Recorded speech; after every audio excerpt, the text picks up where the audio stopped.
Recording in progress. Wow.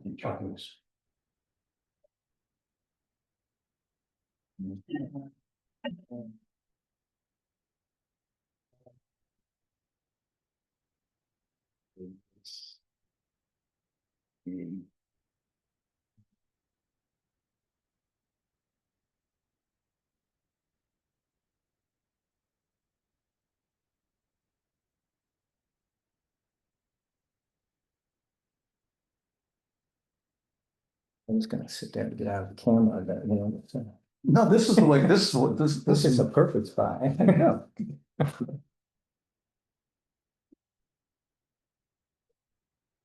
Oh. Recording in progress.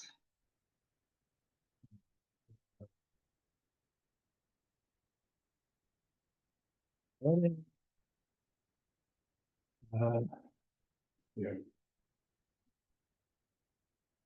You are jet.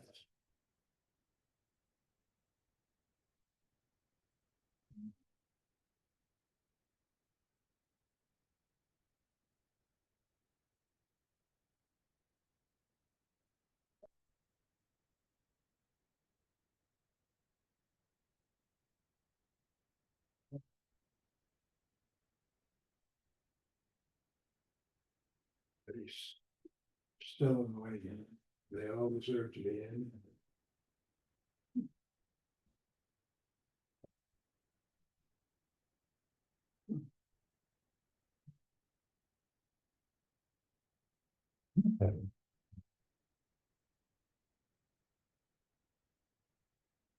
It's definitely borrowed time. Oh. It's not good to hear. No, no, no, Shit. no. Yeah. I think we even found a small leak in the records room. No. Yeah, Okay. yeah. All we need is for that. That's Below right. that. It goes over 100 years for the records. You know? Shit. I didn't even think about moving those records off sites. It's To the red house. the red house.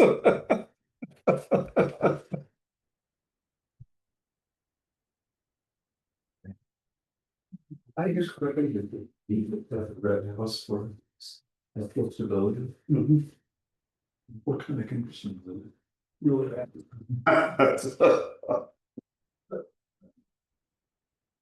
New foundation. No. It's gonna all be redone. Well, another 100 years. Of a one, maybe. It came with 100-year warranty. Oh, okay. Like your floodplain and. That's okay.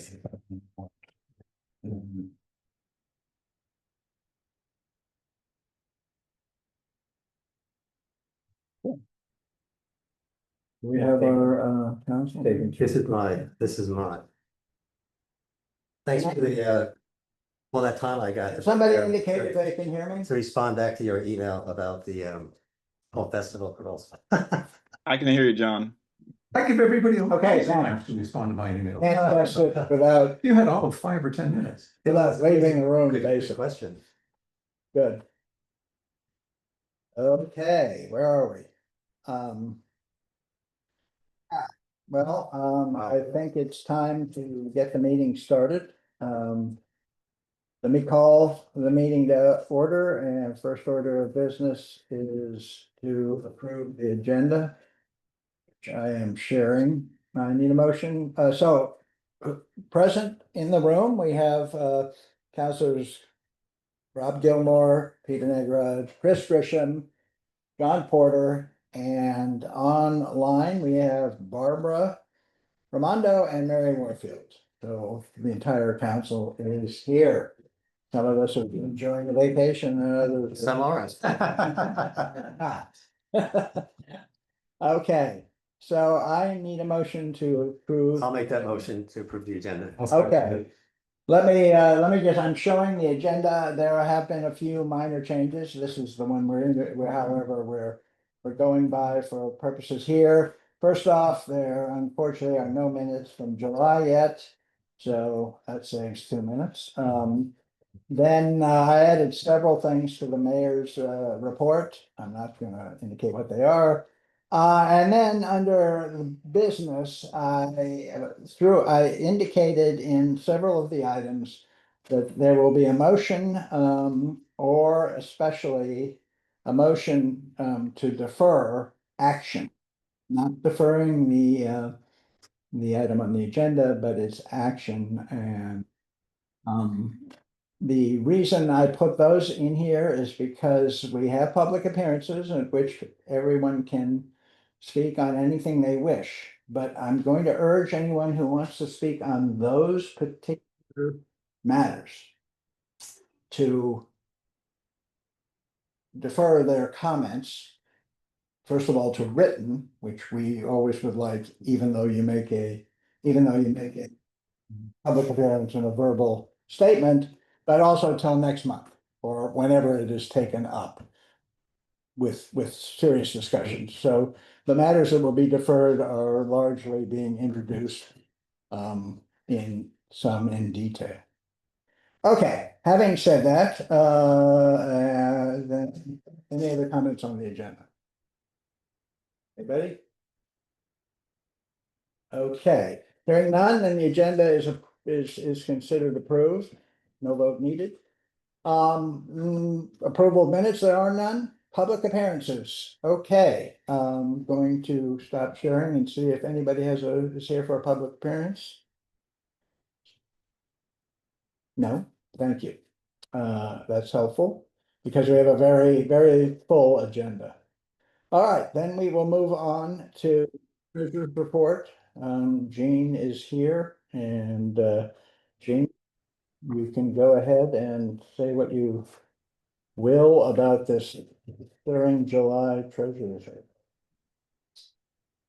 Alrighty, we're 1 month in. I don't have a lot of comments. I will point out, in our revenue section, we have received 4 checks for the vacant house registration fees.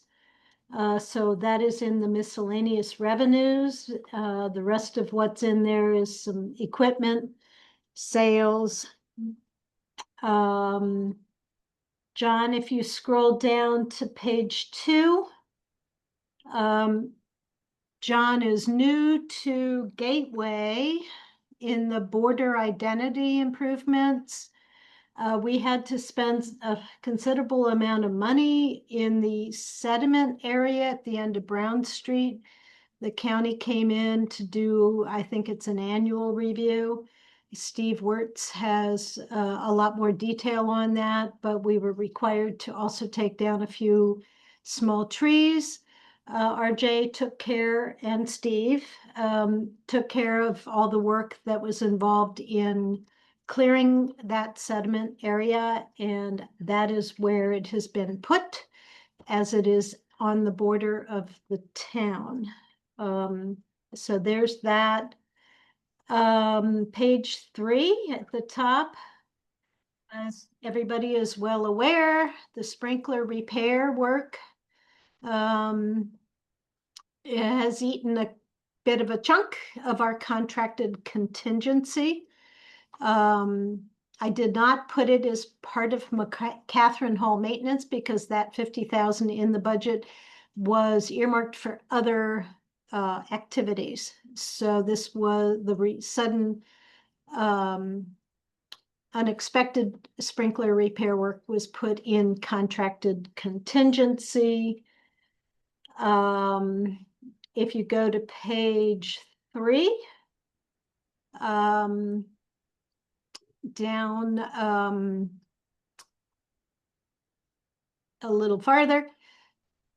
Just tell me what you're Stump doing. repair, stump carving, is underway. I've had quite a number of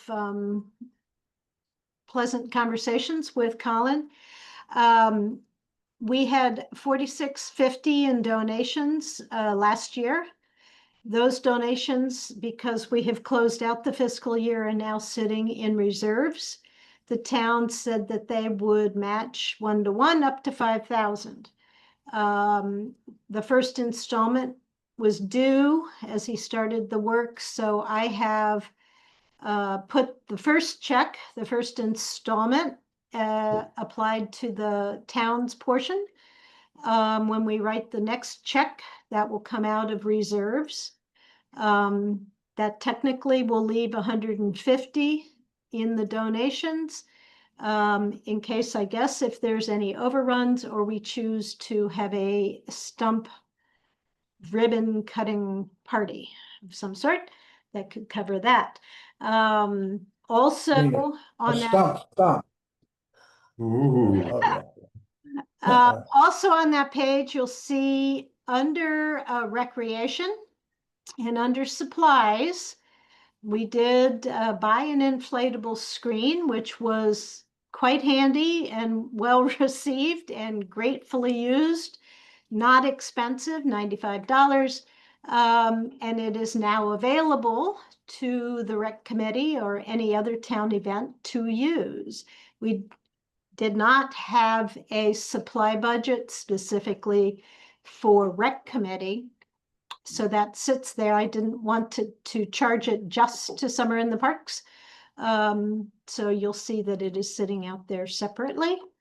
If you scroll down the next page, John, no, actually, I think that's the end of my remarks. Yeah. We Okay, have, thank yeah, at the bottom for John Porter's reminder or edification is where I put our current bank balances, including any reserved funds that are sitting there. There you'll see the stump carving, the Meadow grant, remaining money in that if we do or don't use it. If we don't use it, we have to give it back. And the ARPA funds, which hopefully in the coming months, we will start to tap even more. And any questions? Okay, any questions for Jean? If not, a motion to accept the treasurer's report? I'll have to speak up because I can't see. So moved, Barbara. Okay, thank you, Barbara. Second. All right, any discussion? All in favor? It looks like, okay, unanimous, thank you. Okay, we're on to the mayor's report. As you can see, the kudos are extensive for the month, and I'm sure I still managed to miss something. So I want to give out kudos to Eva Patron, Camp Director Tyler Kupperberg, and the SIPTP team for the amazing 2025 program, which ran flawlessly despite McCatherine Hall having been closed to use in the final week, and included a fantastic outdoor evening and overnight at the gazebo made possible by many Grove volunteers. Actually, I have it ready, like I should have. I have meant to have some pictures, but I'll have the pictures in a minute. Do you mean to be sharing your screen? No, yet. Okay, thank you for bearing with me on that. Let's see. Okay, next kudo goes to Chris here. Steve Wertz again, as always, and Dane, back to the emergency at McCatherine Hall over the fire suppression system, pipe leaks. That they stepped up and transferred SITP supplies to the maintenance shed, which was pretty neat as it turned out. I wanted to show a picture of that just so everybody who didn't get a look at it. That's what it ended up looking like. One of the garages was cleared out and made useful, not as big as a hall, but it provided some shade and a place Center for Operations, and it turned out an entire week had to be spent on this. So yeah. Okay. So once again, those guys made this possible. Next, I want to mention again, Chris, Steve, and Dane, and as you'll see, Kathy, for their efforts in the emergency situation at McCatherine Hall. It really was quite a disturbing event. The hall had to be closed because the fire alarm system had to be shut down because we needed to repair the sprinkler system because pipes were leaking. Well, first of all, the proximal reason was because the sprinkler system is a dry system. It is kept filled with air. And then when the alarm goes off or the water is activated, fills the system and then would activate the sprinklers if fire called for it. Well, it turned out that the system would no longer hold sufficient air pressure. We have a compressor, and when it turned out that was the case, the whole thing had to be shut down to find out why the air pressure was leaking, which of course would mean the water would leak. So, it turned out that when the system was tested by filling it with water after shutting it down, there were plenty of leaks. And these all needed to be located and then made accessible to our contractor Guardian Fire to repair. And Chris, Steve, and Dane really put in long hours to do all of this. And Kathy as well to restoring the hall. And I want to show something if I ever get it up here. This should have been multiple. No, it's not there. I didn't have. Why do I apologize? I see them missing my file. I'm going to show this just because it needs to be. Here we go.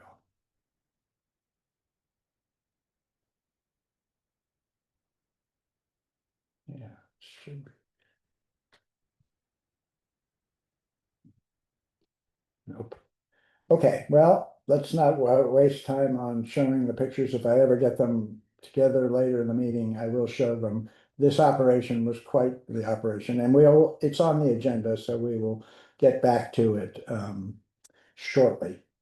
Lastly, to the Meadows Committee Weed Warrior team, who last week, I believe, had the 5th Weed Warrior session in the meadow, where volunteers labored with Parks Department oversight to eliminate non-native invasives from the meadow, and they have made great inroads. It's a great contribution of time. I understand several of them now have Weed Warrior status, and so the need for guidance may be less in the future. So congratulations to them. All right, moving along. The Washington Grove Connector Shared Use Pathway. The mandatory referral review has finally been scheduled for the planning board on September 25th. This is where the planning board will review the 35% engineering plans for the connector and a great many other required approvals, which is what took so long to get here, including the forest conservation plan and easements and all sorts of Parks Department approvals, etc.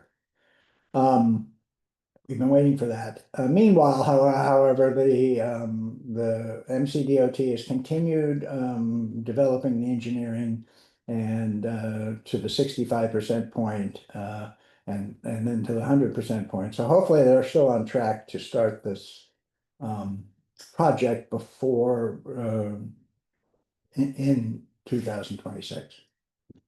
Okay, I also want to mention the stump art, and hopefully I can do a little better with pictures. Mine isn't the latest picture, which is too bad. It's not, but if I ever come up with it, you can see what we're talking about here. How it's coming along.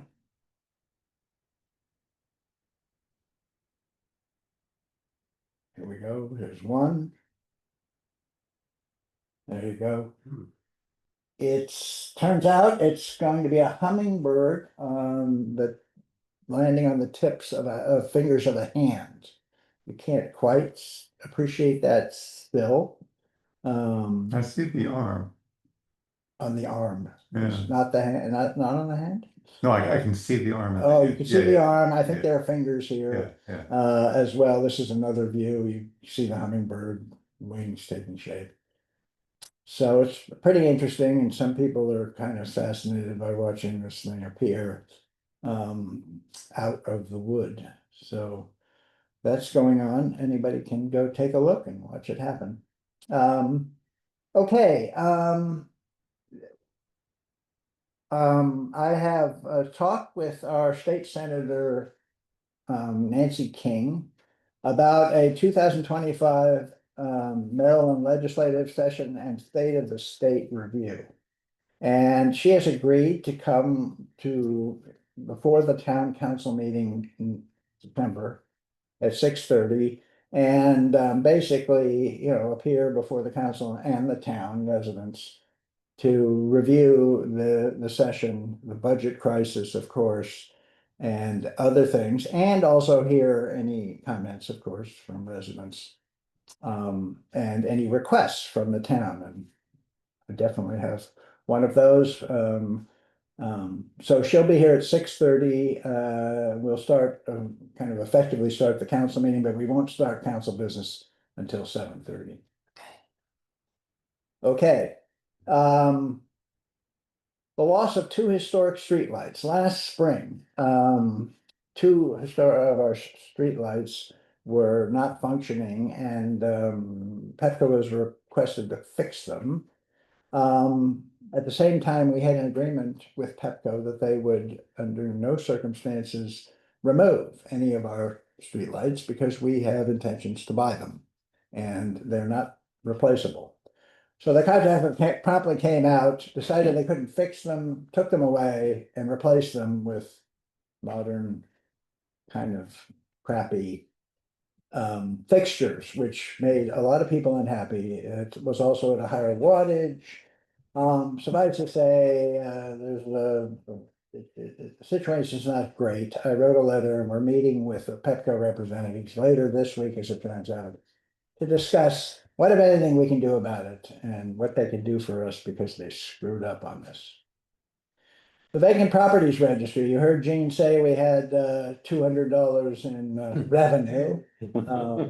That equals 4 houses who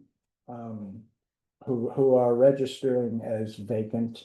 We may be giving 1 or 2 of those back if they if they change their status quickly. But that's good news. It means awareness of the requirements for registering, which include a pest report and a fire suppression system, et cetera, are being met. All right, the next item I'm through in here because the council, or at least the mayor, received a letter from a concerned resident. Obviously, this isn't the first time we've all had personal knowledge that there are residents in the Grove who are feeding wild animals, particularly foxes,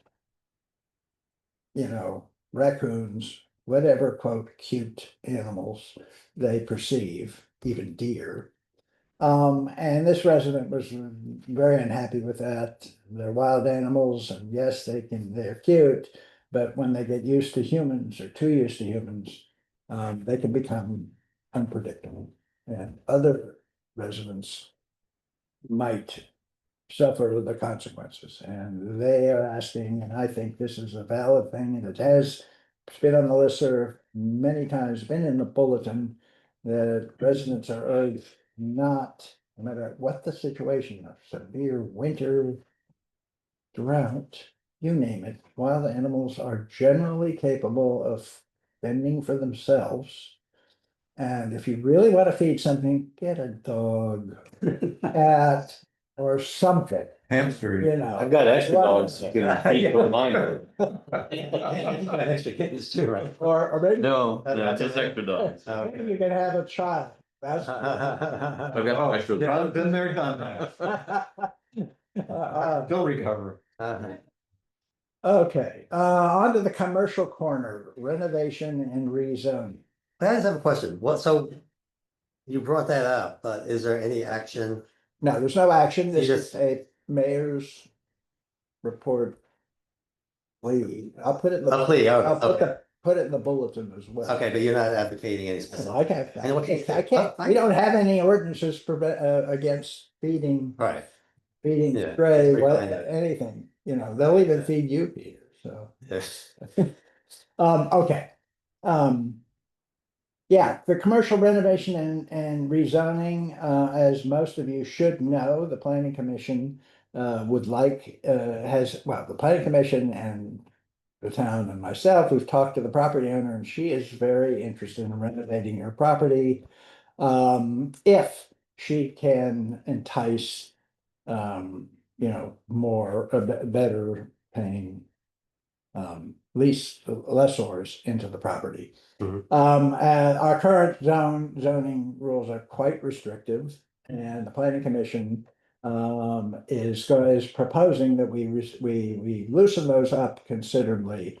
Not go wild and allow anything, but still with some restrictions that they believe are appropriate. Hmm. So in order to do that and connect it to the actual renovation of the property, which is what we would like. Our town attorney drafted an ordinance, a rezoning ordinance, a zoning text amendment that would create an alternate zone in the event a renovation was to occur. So I won't go into any details, but the planning commission has that, and if you read Peter's report, they seem pretty happy with what she wrote, and we, the council, can expect to get that forwarded to us for the zoning text amendment process. All right. Adoption process. Yeah, can I just add one thing?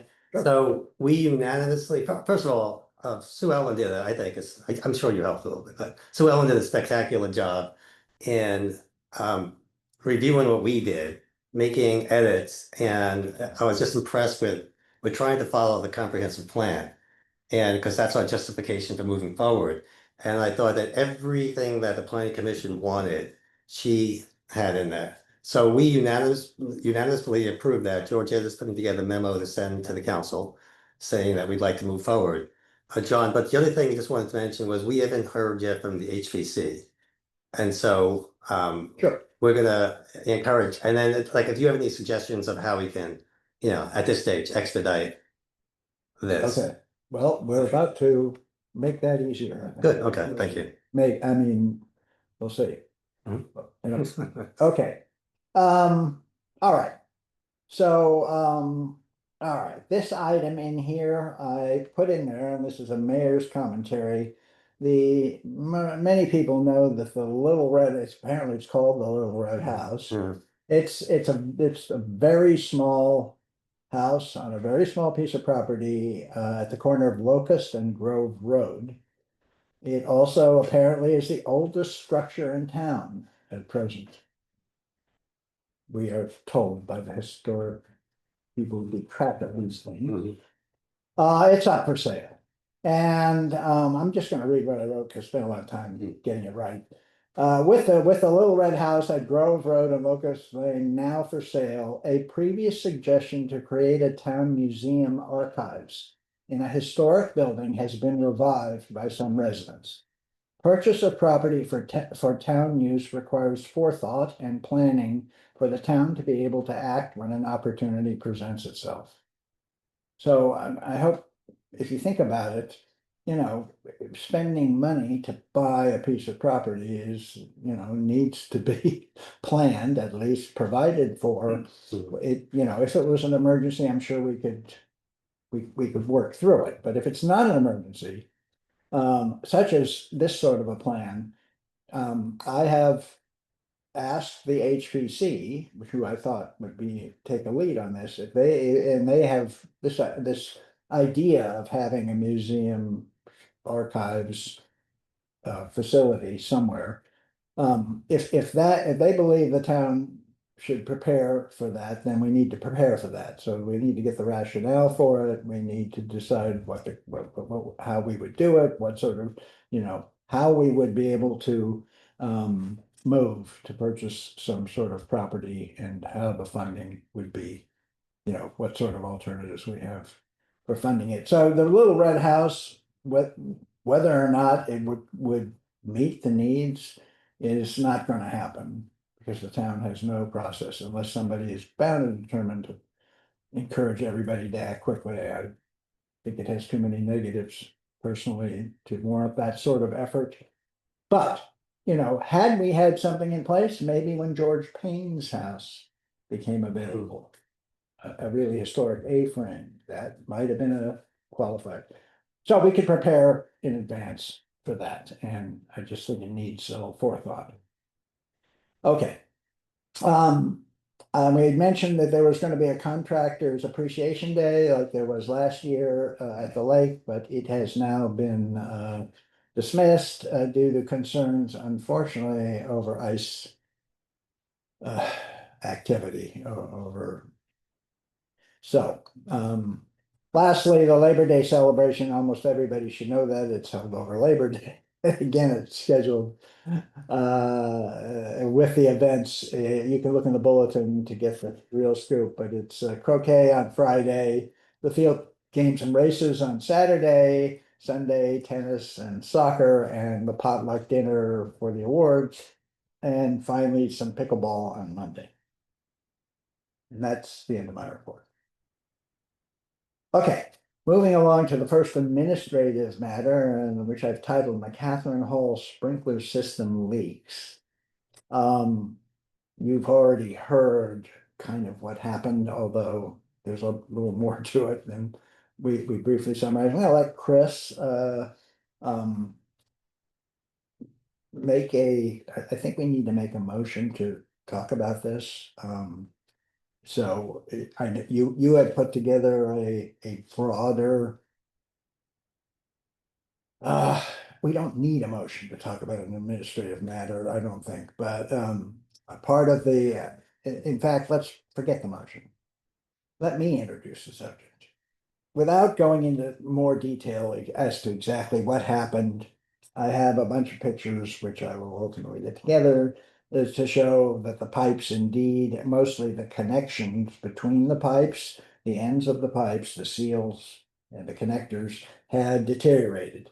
The fact is the system is 30 years old and Chris's research showed that typical lifetimes are like 15 to 20 years.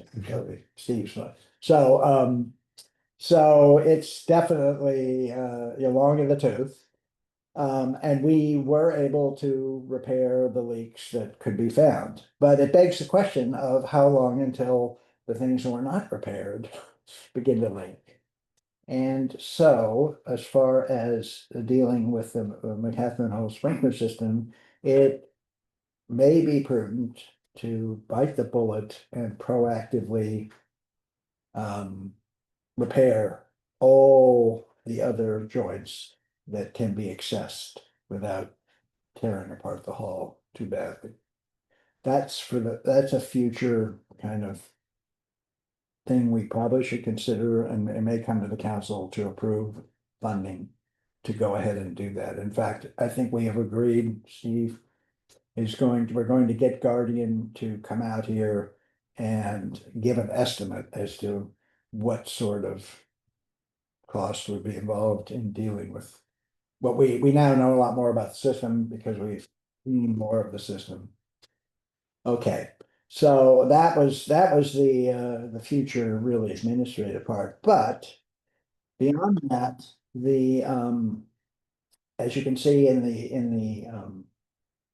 the agenda item, there were some lessons learned that go beyond just the physical system, and that is how do we deal with emergencies or situations like this? And I'll give this to Chris to discuss what I think he would would propose to do about it. Okay, do you have the slides? Oh, you want to show those slides? Well, I guess, I mean, You're welcome to. I don't want to spend too much time. no, I mean, this is just,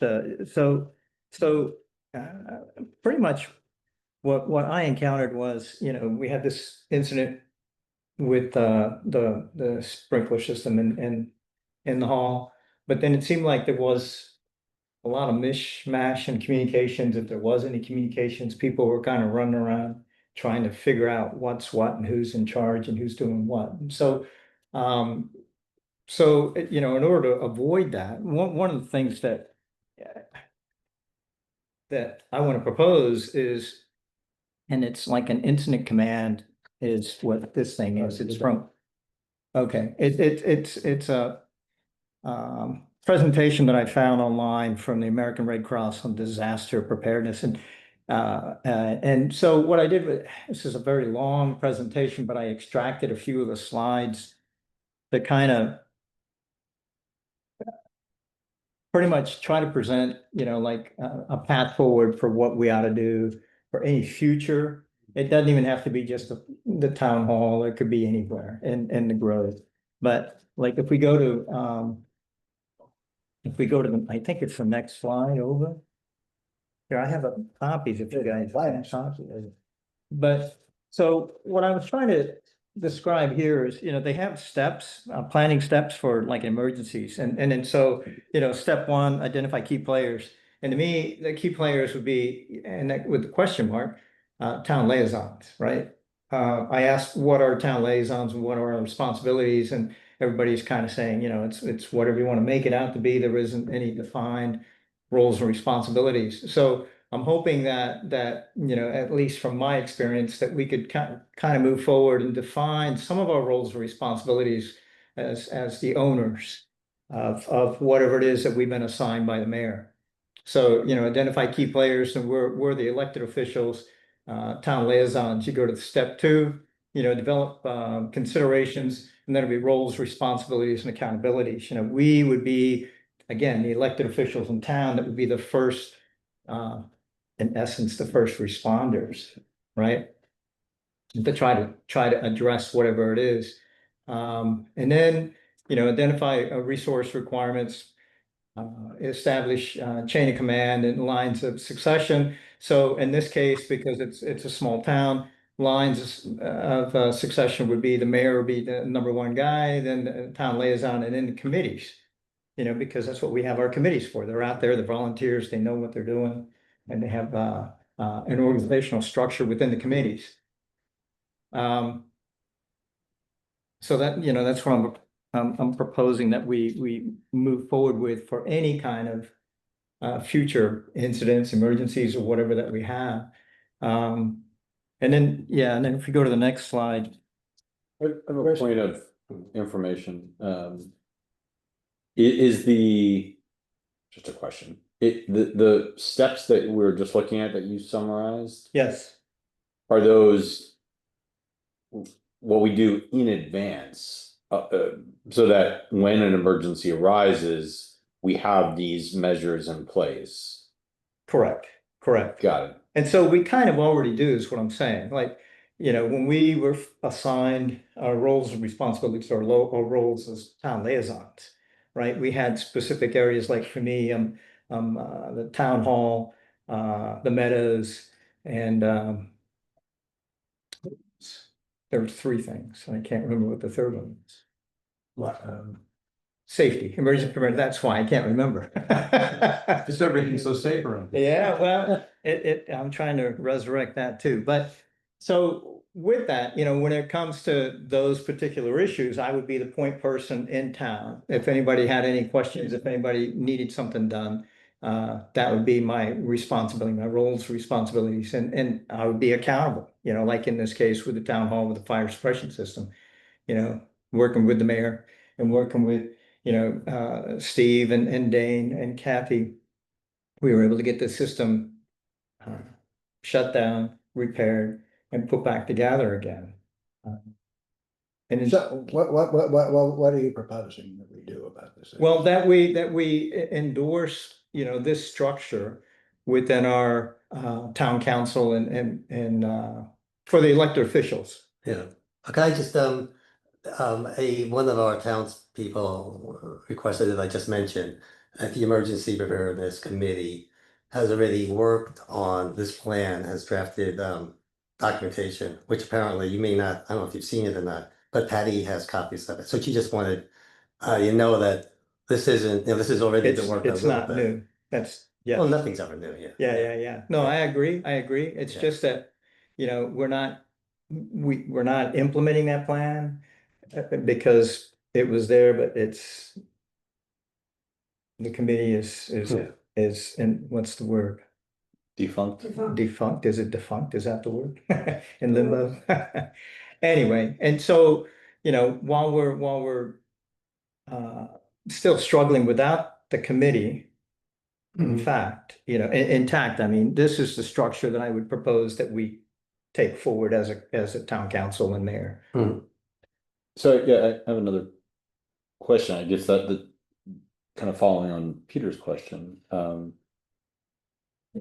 When it was funked, didn't the EPSC develop a plan? Yeah. I mean, that was the whole purpose of having that committee, and so, while I think it's commendable that you put this together, is there? Okay, I so wanna reinvent the wheel here. in that regard, Patty has her hand up. She was a liaison to the EPSC, so I'm gonna let Patty as our staff, volunteer staff, comment. So go ahead, Patty. Well, thanks. I just wanted to say we have been down that road. I'm so thankful for Chris to have kind of defibrillated the moment. We could go back to our files on the EPSC, and I know we worked for a while to put some of those types of guidelines together.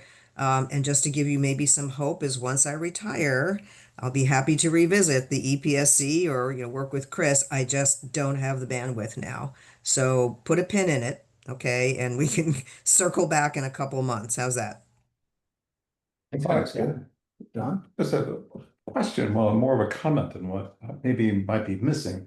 As a new council member, if there is a plan, I would have thought that I would have been made aware of it, so I knew what my responsibilities were in an emergency. And I think to Chris's point, that's not that doesn't seem to be part of the plan. And I think what you're saying is that we need to be aware of what our responsibilities are in case of an emergency. Yeah. And that is not the case right now.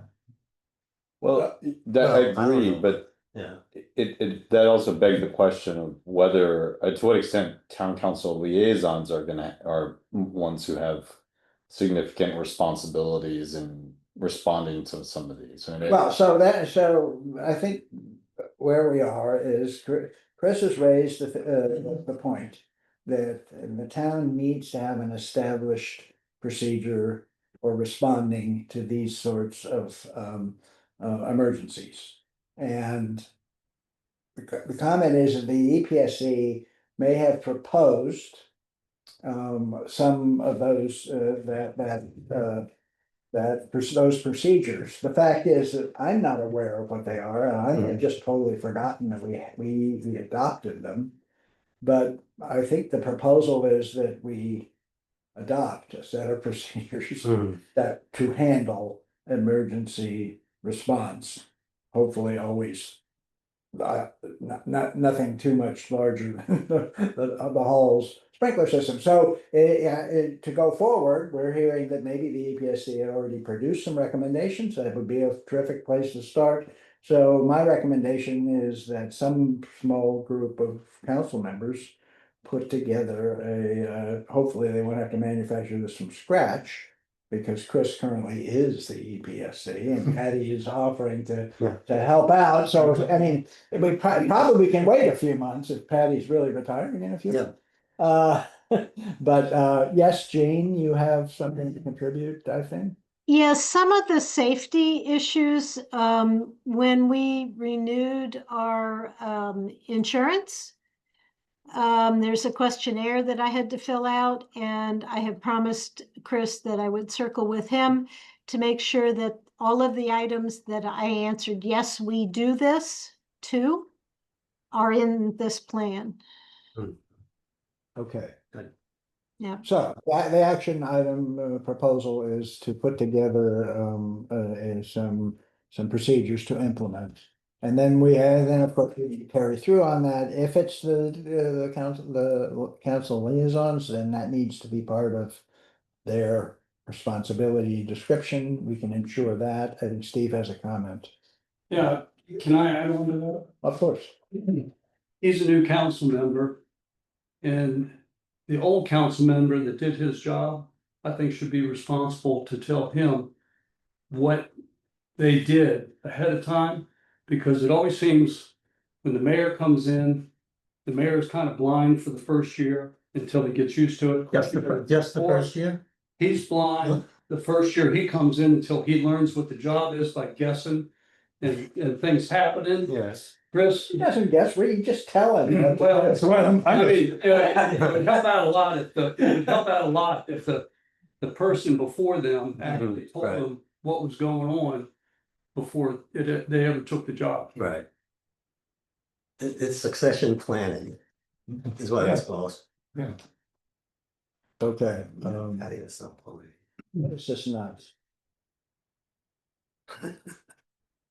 So it does sound like, hopefully Patty, if she's still online, I'm looking forward to working with you and hooking up with you and, when you retire, hopefully resurrect some of the great work that you guys have done, when the EPSC was up and running.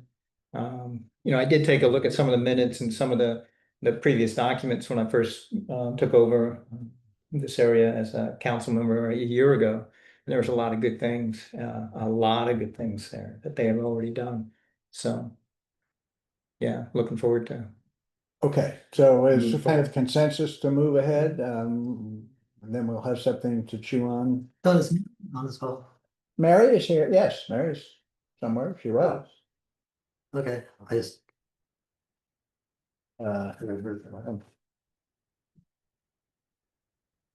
Okay.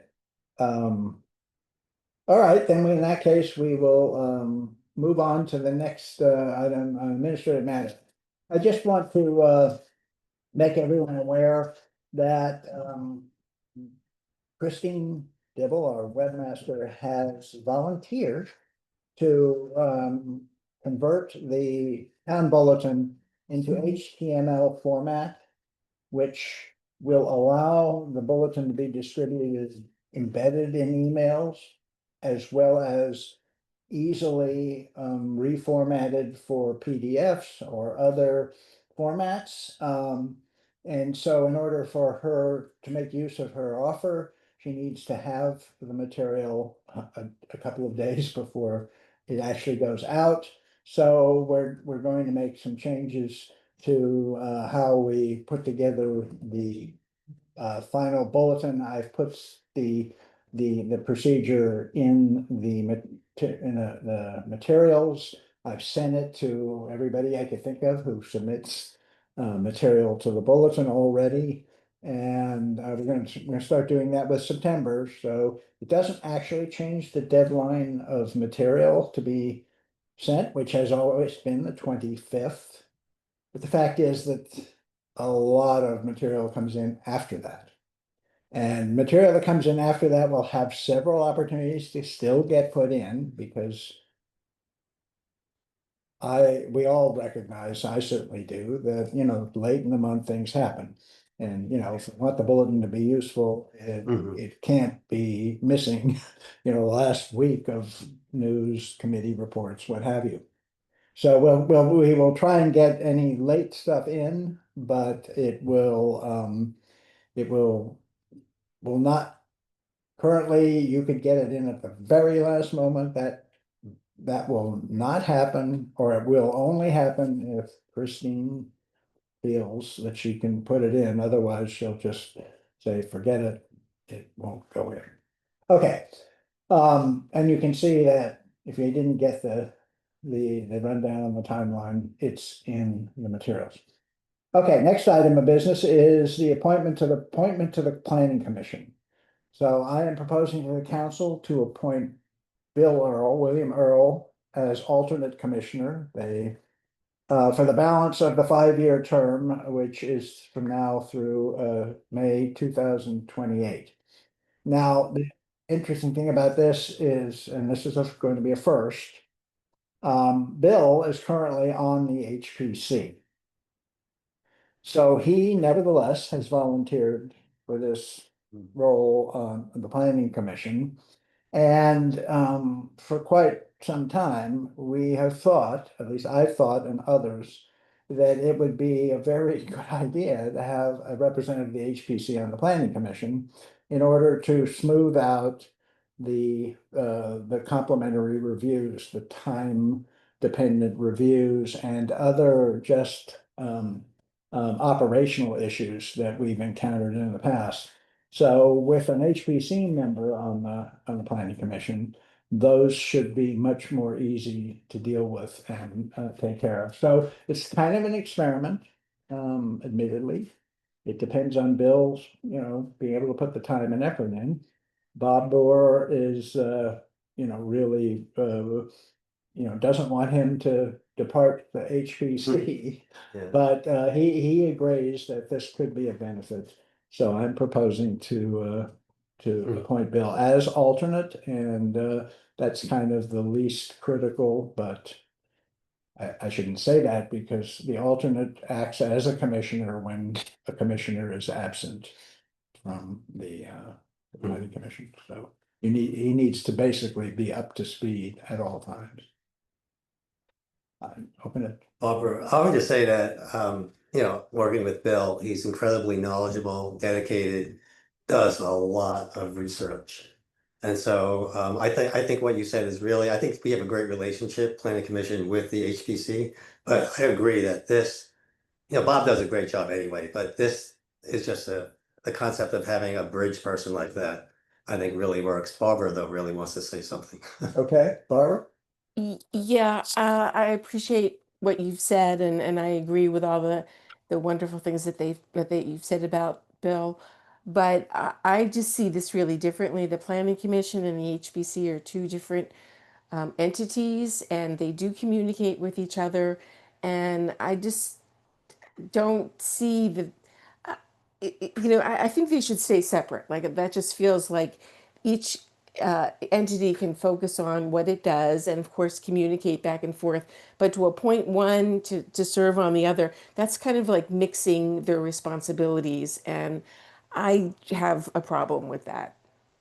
Can I just add one thing, Barbara, that, and this does not take anything away from Bill, of course, but there haven't been a flood of volunteers interested in either positions. And we, of course, we're not taking somebody just because it's the only person we can do. And I think, is there a 1-year trial period for the alternate, or is that something, I think Georgette thought there was. No, so it's just the whole term. No, but if it's not working out, Yeah. the individual usually will admit it's not working out. Right. Yeah, so I don't think that's an issue. I do, Barbara, I do think that this is something that we can try. It doesn't have to, if there are conflicts, we could learn about what they are. I didn't see any, and Georgette looked closely and Bob looked closely, and nobody feels that there is a conflict of interest here.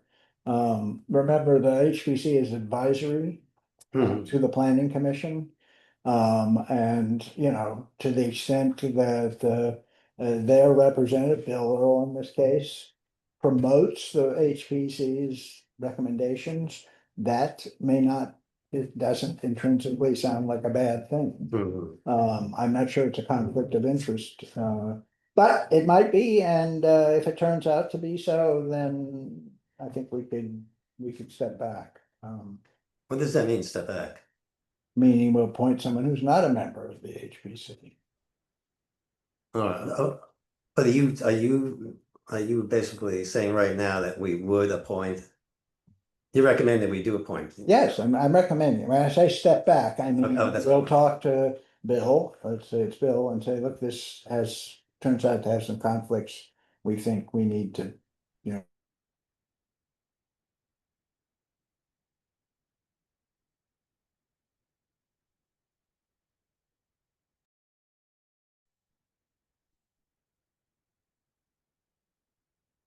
It's never happened in the past, I don't even recall it ever being suggested in the past. Usually what happens is the planning commission chair and the commissioners talk to someone and say, look, you haven't been able to hold up your end of the duties, and, we really need somebody who will, and the person, it's a volunteer tenant, will say, you're right, sorry, I haven't been able to do it, so I'll resign. So I don't see this as a situation which is fraught with any concern in that regard. Georgia. Has her hand up. Georgette, Oh, Georgia. thank you, I can't see everybody. I just wanted to say that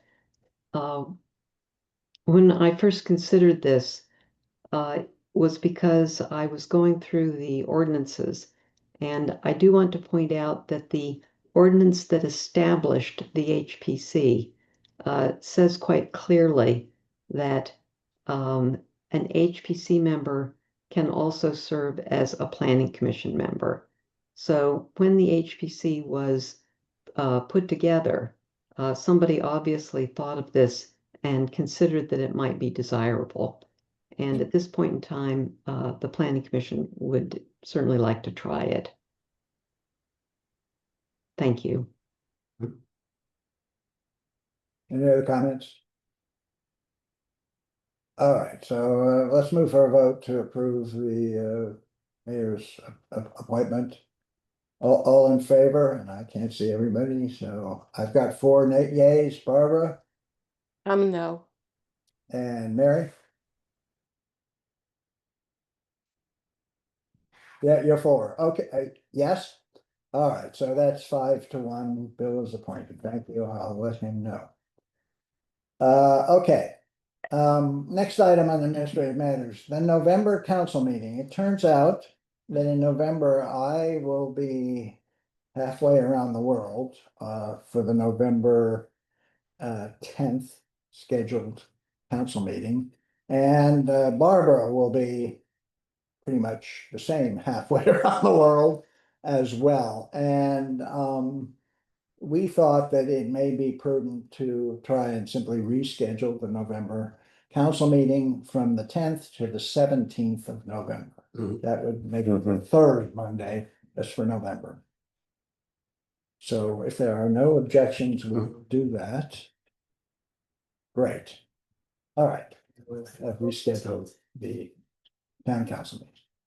Next item, basketball court repaving RFP, which we've talked about the basketball multiple times. And Peter, I'll put it up while you're. Yeah, I'd like to make the motion Yeah. that we approve the RFP that was drafted. What's my dog? Am I still sharing? If you want to see the main thing about the RFP is the scope of work, I think, and I don't know about there's the basket. There it is. That's not it. So just so you can see, if you didn't already look at it, here is the RFP. There it is. So the scope of work is there. I'm not going to read it, but it specifies what the vendors should bid on. Recall, Peter has spoken to three contractors. They've actually come out with Steve and Yeah. myself, And educated us on all the different things that could be done and the pricing. so we can expect multiple bids on this. So we have three, yeah, hopefully they start. Yes, we'll see. Yeah, yeah. Okay. All right. Any comments on the RFP? Okay, in that case, we need a vote to approve distribution. So all in favor? And that is everybody. Okay, Yeah. approved. Very good. See, when you put it together, it goes smooth. John's happy with it. Right. That's why he means I put it together. Okay, Thank you. Thanks for your help in all right. getting it there. All right, next item of business is the Washington Grove Fall Festival proposal. You'll recall we put off any formal action on that, although the council did a good deal of support for it. But we wanted to approve it in the context of a revision to the policies we have for events on public property in town facilities, which we did in the resolution we recently passed. So now I'm gonna turn it over to Peter, because now we have the specific proposal before the council. So I'm just making so the rec committee came up with a proposal to run the fall festival. And I'm making a motion to approve that. Is that correct, John? Did I do that? Okay, Yeah. take it over. Yeah, that's right. Let me bring up I'm not gonna show the proposal. We all looked at the proposal. It was what started us down the road with the resolution. Mhm. It was a pretty thorough proposal, as proposals go. Mhm.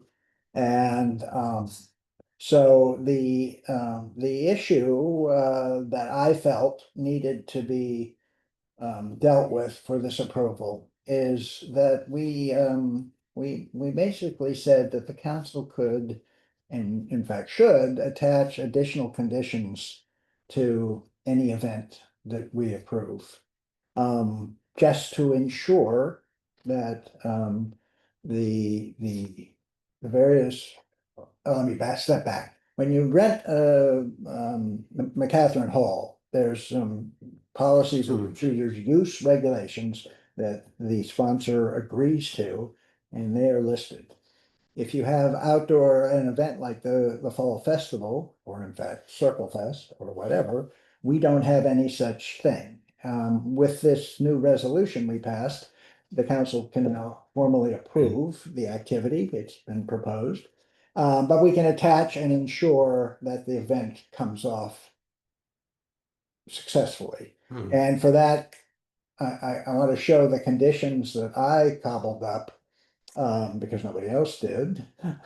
We want you to be involved as an emergency preparedness event. Well, that's it's a little bit similar to that, because things happen, Things happen. So what you're looking at here are some conditions I put together for the approval, to go with approval for the Fall Festival. And they're essentially they're benign, they're just explicit. So the first of all, I had two of them are responsible parties. So the Recreation Committee, as a sponsor, should provide the name, contact information of the town residents with responsibility for the festival to the mayor and the clerk, including the individuals, this is the important part, who will be on site and have responsibility for ensuring safety and solving problems to maintain smooth operation of the event. It's kind of, what everybody does, but this way, Kathy, me, anybody else will know who it is. It's kind of one of the complaints we a little bit had with the SITP, not entirely, because we knew who the director was, but. And conversely, the mayor will name a town official who will have authority over all aspects of the event. So when a question of town requires some action, like some leak or something untoward, the sponsor will know who it is. So those two are required. Then there's some operational requirements. One, and this comes up in all events at the hall, parking. What about parking? So this just says a parking plan must be submitted and approved, and this would be, then noted, these say provided to the mayor at least a week prior to the festival. A parking plan. So that could be as simple as the Methodist Church has allowed us to use their parking lot, and people can park along Chestnut Road, and we don't anticipate there being any problem, and we'll have someone who will guide people, or we'll have a sign. All right. Secondly, noise restriction. We obviously don't want, suddenly the festival to have some music which bothers Joe Stoltz. I use him as an example. Only he's easy to bother. But not unreasonably, that we should be sure that the noise, so a noise restriction plan must be provided and approved. Pretty much of a no-brainer. And lastly, the actual hours of the event, when it will be set up, when it will happen, and the cleanup activities that will go on also needs to be provided. We'll have the trash trucks come in, whatever. And lastly, in the case of this event, which was in their proposal, by the way, the selling of services or commercially available products at the festival is prohibited. Those are the ones I came up with. There are probably many I forgot or I didn't. So I propose that the council attach these conditions. Rob. So first of all, thank you to everyone who played a role in preparing the proposal for the festival itself. It's very thoughtful and detailed. I had one comment on, or not really a comment, but I guess a question. The next steps has listed an implementation plan, develop a detailed plan outlining the steps, timelines, and responsibilities for the festival. And I'm a little leery of burdening committees or organizations, groups of town folk who want to do these things in the future with an implementation plan that's much more detailed than what's in here. I mean, I agree with the conditions John outlined that we need to know like who the responsible person is and like the hours, but in the parking plan. But beyond that, was there something more that was envisioned for the implementation plan, kind of beyond the guidelines that John envisioned? I hope not, but. Well, yeah, but I would just say that generally the implementation plan takes place at the rec meetings or subgroups, like say Circle Fest. We have meetings once a month with a group talking about exactly that and who's doing what, and it's pretty thorough. So I think that would probably satisfy what you're saying. Yeah, as a practice. Yeah. What I'm saying is like I'm not sure I want to impose like a lot of detailed plan development work for especially for something like this. I mean, but the second point real quick was agree with John's conditions, very thoughtful, except for the last one. I'm not sure what you had in mind, John, and I'm a little concerned about the last one. Selling of services or commercially available products at the festival is prohibited. I'm a little concerned about that because I'm not sure what that entails, and I thought there could be some services or commercially available products that maybe we would be offered, and we don't want to. It just seemed a little vague, and I'm not exactly sure why we would be banning that.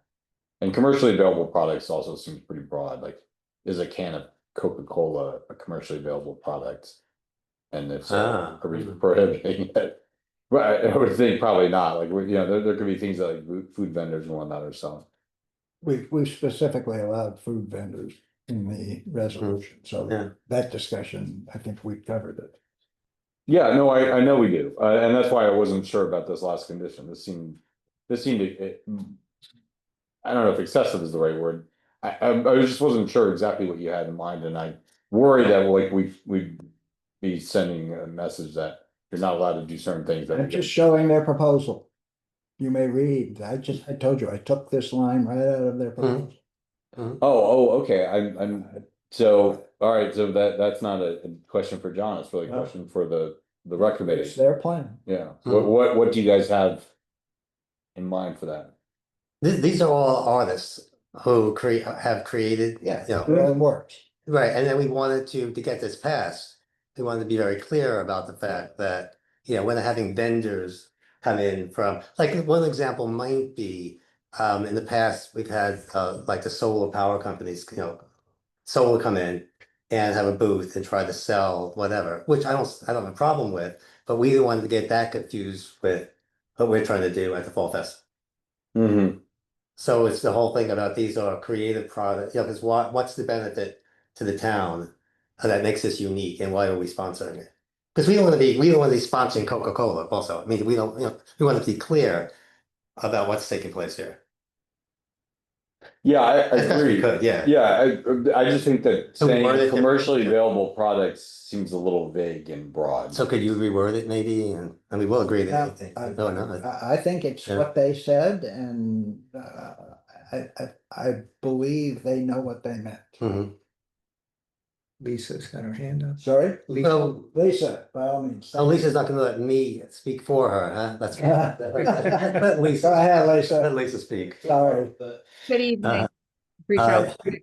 So, you know what, commercial, that may be my federal government showing. So when we wrote that up, commercially available product, I tend to think of something that you can buy in mass quantities or there's market pricing for, and, you know, or in the case of services, something, you know, like construction, or like Peter said, the solar or insurance, because I know that was a big concern that, I know, John, that was a concern of yours and others, that, you know, we wanted to make sure that we kept it focused on kind of the cultural aspect of the town and not necessarily trying to go down that path too far. But Rob, your point's well taken. If we wanted to get nitpicky about it, you're right, a can of Coke would be considered commercial. So if you think there's a better way we can phrase it, I'm certainly open to it. The other question I had, John, if you could just, and it doesn't necessarily need to be now, it can be after the meeting. The parking condition makes complete sense. We all have enough experience, you know, dealing with that. I would appreciate just a little bit more guidance on how we should structure the noise issue or the noise plan, because that can be a little bit more subjective. So like I said, at another time, maybe we can talk about that. Yes, we have noise limitation from the hall. Yep, We- understood. Right, We'll right. start with that, Mhm. you know, because this isn't a music event. Now, if it was a music event, then you'd have to think twice Right. about what sort of Right. restriction you're putting on, but this isn't a music event, so, you know, it doesn't mean you can't have music. It just means you have to keep it within a bound. So yes, I'll be happy to, all you have to do is pick up the hall use regulations. I think it says in there. Something. Okay, It thank you. doesn't have to be necessarily quite that restrictive, but okay. And then I- one other, can you go back to your, Which one? yes, the previous slide. The one, the rec committee, the The proposal, Fall Festival, yeah, the conditions. the conditions, this one. So it was also, I was requested that I ask this question. Where it says the mayor will name a town official with authority over all aspects. Why wouldn't we just say that the liaison, council liaison? Like talk about responsibilities that we have. Why not just say, If the council liaison is willing to Yeah, accept said that it, you- I will be happy to name the council liaison, but somebody has to be named. You're not involved, for example, Yeah. you're the liaison with the rec committee. You're not involved in, unless I don't know something, Yeah. you're not involved in the management or creation of this fall festival, right? It's just as far as this, but I'll be there. I wouldn't be, see, there's two. well, I don't know that you'll be there unless you agree to be. Right, but there's two key positions. One is, right, that are gonna be, so there's gonna be two key positions. One is gonna be, it's probably Renee. On the organizer side. yeah. Right, and then on the town representative side, right? Yeah. What's Oh. just having someone who will perform that function. Right, but why wouldn't we just say that is Because responsibility? I get calls all the time about stuff that Yeah, I have no, ultimately I have responsibility for, but I'm not the one who they should have been going to. somebody help me here. I don't understand. Well, what when the word is. wouldn't we just understand that the council liaison, that's one of their responsibilities, is to be that person? Fine, Who's as responsible? soon as we pass this, I'll assign you as the council liaison. I'm just saying that could be codified though in here, why you wouldn't have to be, why you wouldn't have. Want your name Oh. put in there? No, I don't want my Put name. it in there. This The is, mayor will name Peter Nagrod. We'll name No. the recreation committee town council liaison, is that what? so this is just specific to this. I guess I'm being more general and No, saying. this is just specific to this. So the next one. All right. I'd be- Yeah, I don't want to delay. I was asked to ask this question. That's all. Okay. All right. By Lisa. I don't think there's any That's problem. a question. No, that's okay. Yeah, your wife, by the way, put that in your minutes. Okay. No, yeah. Thank you. Do we want to require any kind of site plan, since there's so many, as many as 20 or 30 vendors coming in? That's, I know I didn't think everything. I mean, through. a site- Maybe a site plan. A site would be a good plan idea. with. For this particular event, this very With this specific. exact event, as well as, where the vendors where the vendors will be placed, the spacing between them, the location of the food truck, how that's gonna impact, my concern is the food truck, where are you planning on putting the event? Where's the food truck gonna go, and will it impact traffic around the event? So those kind of considerations. Yeah, hookups also. Hookup hookups to the food, yeah, they'll need power. Well, no, I'm not sure They might they're have usually self-contained, Yeah, yeah. they don't generate. Yeah. Yeah, I don't think Craig ever had to hook them up, but Craig had a very exact plan of how everything was gonna be set up. Yeah, it makes But he sense. didn't need to get anybody approval except his own, and maybe Steve had to do this, okay. The other question, the other question is, where's all this information going? Is it to the mayor? Yeah, notice it says up there, provided to the mayor at least a week prior to the festival. All of it is, okay. So you do the approvals, right? If you don't like it, you can adjust it, okay. Yeah, I expect there to be. Yeah. Just like Lisa said, well, what do you mean by noise? Yeah. Mhm. Yeah, Mhm. of course.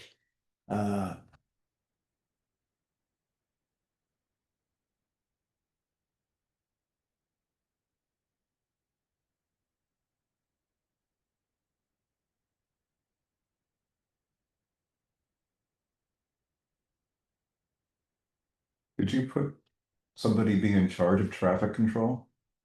Well, that would be part of the parking plan. Okay, sorry. Identification of parking location, plan for parking traffic control and accessing the festival. Site plan showing placement of festival vendors, power, and other information involving use of the park and property. Is that covered?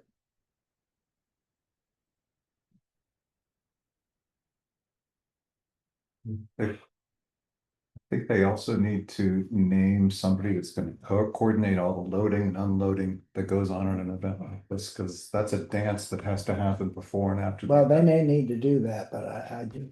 Don't wanna put That that in. seems sort of, yeah, Okay. that's, man, do we need to know who that is? No, because we already said there's a Yeah. 2 hour, it's already in our plan, which we can send, it already says there's a 2 hour setup before, we have a plan for Yeah. setup and cleanup.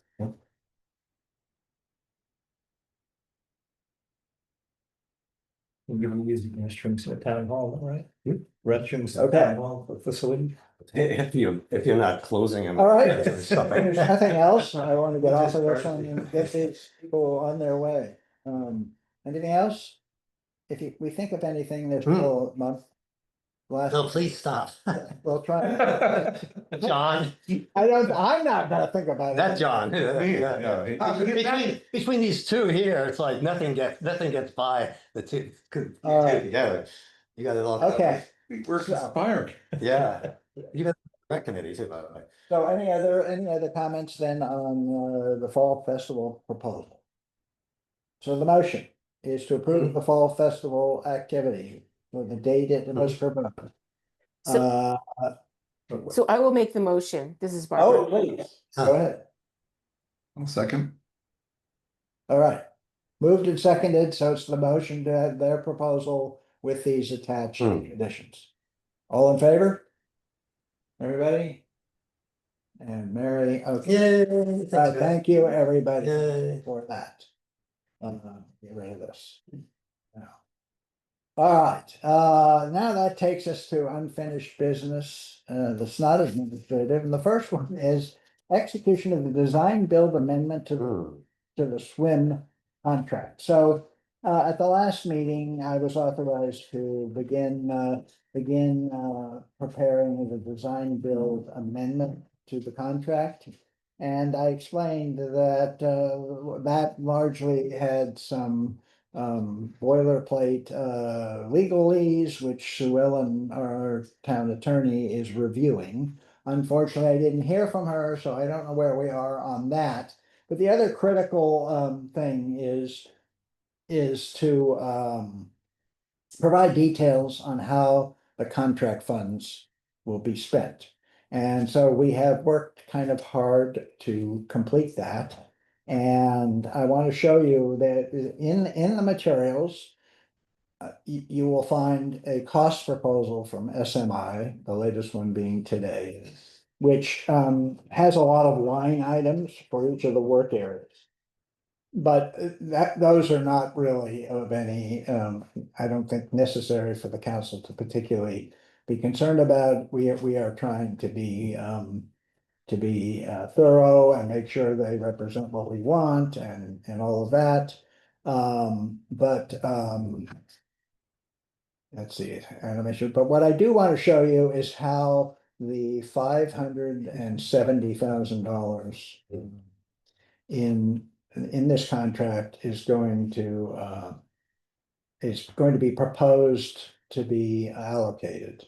And for that, I have to just show you, you can look at it yourself, but I'll back up because we're under with the Robert's Rules of Order. I have a motion I'd like somebody to approve, and I'm going to throw that also was, of course, in the materials, but let me open that just to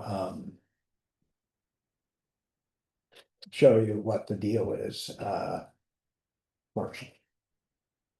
And what I'm just looking for tonight is this. It's basically the same motion you saw last week, last month, but the addition of this execute, because I'd like to get it executed. It's entirely possible it will take till the September council meeting, but I'd like to get it done sooner. And I hope to get it done sooner. But here, the mayor may draft and execute, and the four conditions for doing that, the understanding is that the work plan, this is the same as was approved last time, the plan is not suspended from what was presented to you all last month. And the new point is that the cost for the work plan will not substantially differ from the schedule of values table and the SMI cost proposal, both of which are dated today.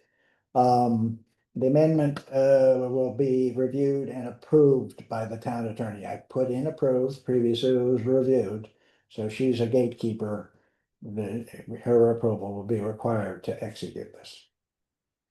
So let's see, let me just show you how the costs are breaking down. Once again, the contract is set at $570,000. And where is it, guy? Conditions, blah, blah. No. Okay, what did I do with it? Guess it didn't open. Oh, it gotta be open. There it is, okay. There we go. Okay. What you're looking at is in the format of sort of a schedule of contract value, something that SMI provided us. And we discussed as early as last fall. But here, basically what it does is it lists the categories for the work. One is the 100% design, which is being allocated $68,000. we've already done a good deal of design and have paid 41,300. That's just for your reference to, that's the work that's been actually done and paid for. But the whole contract is for 68,000 for the, including the remaining design, a clean out, which is simply to get the current structures in good shape. Then for, Chestnut at Acorn, 83,000, blah, blah, blah. This is the breakdown. And I'm not gonna go through each one. What is important is that the Chestnut Road at Acorn includes an item that was not in the cost proposal when we approved the contract, and that was to repave the intersection of Acorn and Chestnut. And that comes to a tune of almost $22,000. And that's in this number. These are the rest of the numbers. Similarly, there's a repaving at Center and Hickory because we're putting a couple of pipes under there as well as working on Center toward Washington Brook Lane. That one, they put in almost $50,000 for. All right, and then the rest of these, the gravel wetlands is pretty much where it was, maybe a little less. I want to point out that if there's a county permit for that, it's not in this contract. We have to pay that separately. And those are the rest of the totals. All of this, including the paving, comes up to 585,000. Contract is for 570,000. But it included these two paving projects, which total essentially $70,000. So if we take those out, because for the two ways to justify taking it out. First of all, it's not clear the entire intersection, what they propose or what the engineer design proposes needs to be repaved. They're not really tearing up the whole intersection. They're just putting in pipes. So they're gonna put in an asphalt patch on the road, which is perfectly serviceable. It's just, it just poses wear and tear problems. It's not gonna last as long as putting down a full pavement. And secondly, we have a road budget for repaving, which is irrespective of this contract. So the fact that we're over the contract amount with the paving, it also has no contingency, is basically I'm proposing that we exclude the paving, which brings the total to this $514,000. And what that actually leaves, the important part, is at least $56,000. The contracts are 570, we're gonna pay him 570. But at least 56,000 for contingency, and you've got to do that because all of the cost items are estimated. There's a lot of earth moving. There's a lot of, we're gonna stockpile topsoil that we tear off in one place. We're gonna stockpile the soil underneath it's dug out, and then we're gonna move it and put it somewhere else. If we need more than that, we have to pay for it. And one of their cost proposals had a lot of that in there, and that costs a lot of money. So to the extent to, that's just an example of unknowns that will only be known once the work is done. So we need a contingency. So by taking the road out, we have a contingency, which means we actually could do the road work if it turns out we have the money left over. So it's just a way of making the work fit the contract. Okay, I have a question. As far as the paving, are you saying that we might have the paving done through this contract and pay them? Their proposal is to have it through this contract. Well, I would strongly recommend that we do what you're saying. Yes. Because they're gonna put on like at least a 20%, override fee, and it seems like this should go out to RFP anyway. Cause it's over $5,000 work, yeah. Okay. So I like this, I think. So that's another good solution. reason, perhaps to take the paving out. We're pretty familiar with doing paving, and we will be doing paving again next. I think the fact that it gives you almost a 10% contingency is. And that was for that, we really needed. That was gonna be my one question. That's exactly. Thank you for That's really important. So that's it. It's and all of this is to construct the designs you saw the plans. I'll make one final comment. The group of us who have been working with the design, we all took a look at the gravel wetlands at the end of Center, where we're planning to dig up all that asphalt, create a relatively for Washington Grove area, and we need a path, and there was some indecisiveness as to whether the walkway that passes that structure would be on the one side or the other side. We took a look, and the preferred side, we have all agreed, is the north side, which is, the north side is the side of Partridge, Partington, and it does, however, depend on it descending to the street, which it can be engineered. So that's where we're hoping that the engineering will support that. But that's why we are only, remember, we're only at 35% or maybe 50%. So when it's finally done, we'll know whether that will work or whether it's acceptable. We can always put it on the other side, on the Dale side. Where we know it will work. It's just Did you talk to either of the homeowners? I've talked with the Dale, I forgot, I'm sorry. Jonathan. Yeah. And Christina. I know John, but his wife. Christina. I've talked to him, yes, but not the others, although they ought to be aware that this is going on. Okay, that's all I wanted to say about this. So I hope someone will introduce this motion and allow this contract amendment to go forward if we get it all the i's dotted and the t's crossed. I'll introduce the motion. Right. I'll second. Okay. Any discussion?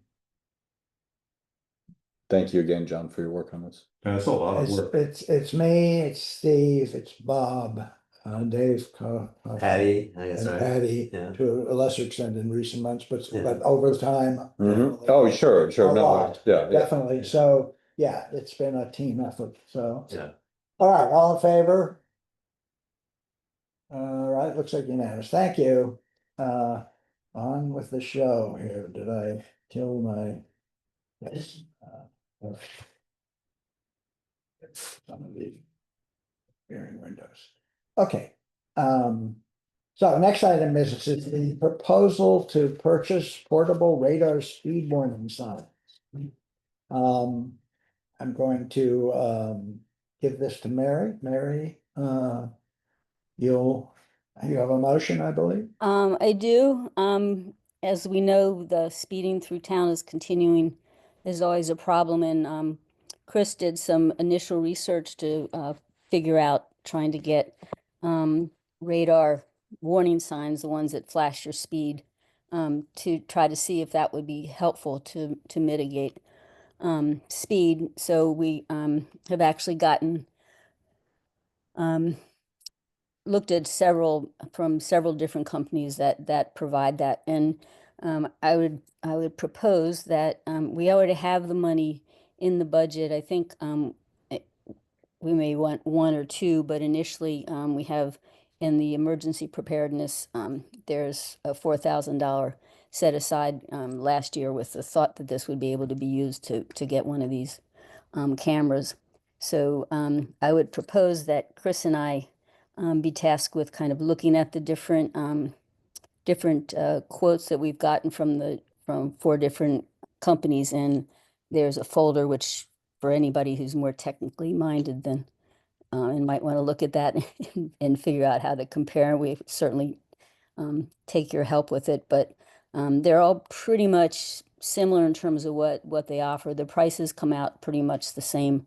But anyway, I would like to make a motion that Chris and I could review those, figure out, what works for our needs, and recommend to the council which ones we should purchase. And the the second part, besides just kind of immediately, hopefully slowing down cars, which if you read any of the information that these companies have, that they have lots of data to prove that these actually do make a big difference in speeding. But the other really, which I think is a really great aspect of this, is that the cameras collect data. So we'll be able to actually document, and if we move, and they're mobile, so we can move them around to different areas of town where we know there's a issue, and we can actually document the number of cars going through there, how much speeding is at the different things. So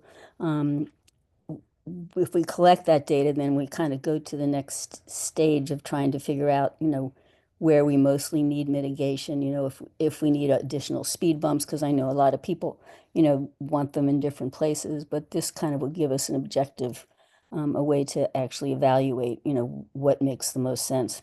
So I would, as part of my motion, would like to have Chris and I collect that data and pull it together and bring that also to the council with results after we've gotten some collection. That's my motion. This is Barbara. I second it. Okay. Right. So for everyone who doesn't or didn't have time, the materials for the meeting has a bunch of the quotes and the units that Chris and Mary have explored. There's pictures of what they look like. And there's some variations. Some are battery operated, some have solar attachments. They're all portable one way or the other. You can put them up either on a post or on a telephone pole easily, rather easily, and then take them down and move them somewhere else. So there are various differences. So, they're going to be looking at which one of those seems to be the best for our purposes. But do we really need a motion at this point? Wouldn't the motion come when they make their presentation? Like, the motion is because we want to move forward. We're committing to buying one. they want the committee to bless. All right. Yes. But they could just do it anyway and come to us with the proposal. I'm just asking because I'm. Yes, but so I'm the one who talked them into not doing that tonight. Because I would like the residents, the town residents, to be aware of what is going to be, what the council is entertaining. Yeah, I'm just wondering why. Yeah, but I'm just wondering why we need that. And this is a motion to proceed, basically. Oh, okay. All right. And Some defer of these, yeah. some of these quotes have a time thing on them, so I don't want to drag it out too much, because then we'll have to get, renewed quotes. So how can we do that, John? Do you want to wait till the next council meeting to approve which one we purchase? Yes. Okay. Yeah. That's what the motion says. Yes, I want to hear what the town thinks about this. Yeah, Is there a plan for that? Yeah, the usual publishing that the council's going to do this. So weigh in now.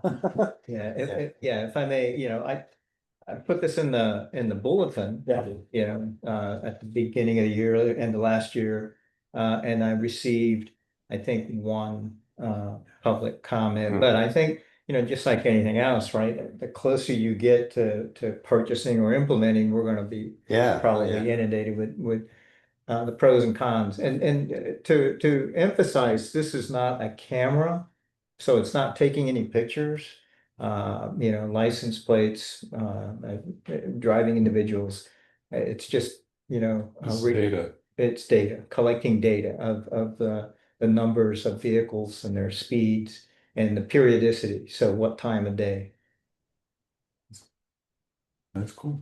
What about what's the price range on these things? Because I missed your thing. Yeah, they're $4,900. Yeah, they're all pretty much under 4,000. I think one was 4,035, but they're all like 38. There's one at 3,100. 38. So it's, throughout the So parable. anyway, they're relatively comparable, although Radar side has a good deal on two of them. So, but if you have to, that has to have a reason to. Yeah. Plus the software, some of them, the software comes with them and it gets updated for free. And I think one of them they give you a year free, but then you have to, renew the subscription. So that it's probably a little less attractive. Mhm. Yeah, Mount Airy has just recently put those up, and they're fantastic. They slow me down, and they really, Glad to hear that. yeah, yeah.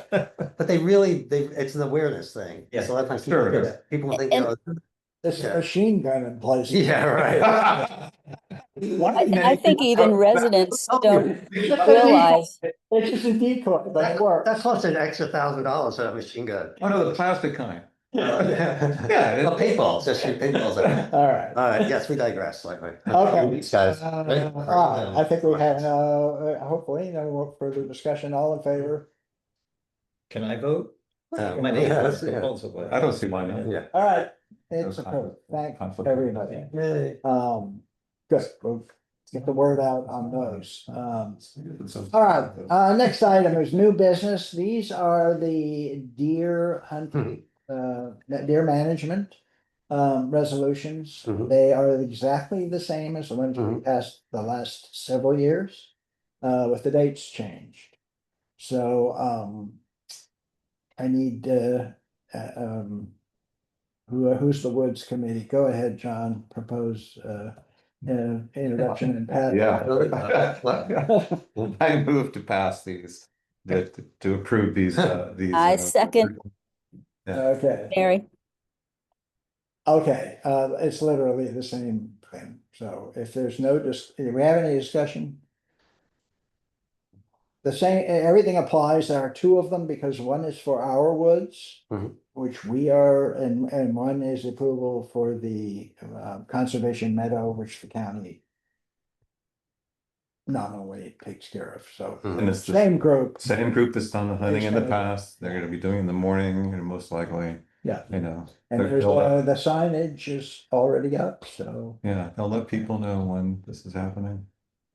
okay, all in favor? Opposed? Sadly, yes. Thank you. I know it is. It is All sad. right, now we're finally getting to the excitement of the evening. And Big that fun. is- John, I'm sorry, just really quickly, remember you need to sign those permission forms, okay? Yes, So that they can get my copies. So hand still works, yes. I'll just still follow works. up with you afterwards. Thank you. Okay. All right, next item is the playground master plan proposal, which, I want a little preamble on this. The playground work group of the rec committee has been hard at work putting this together. And they have a pretty thorough presentation for it. As you can see, we're already at 9:13. And there's certain to be, town comment.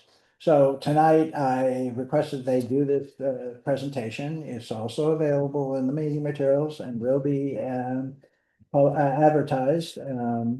And tonight we could have a very brief discussion and then, we already have a motion, which I think,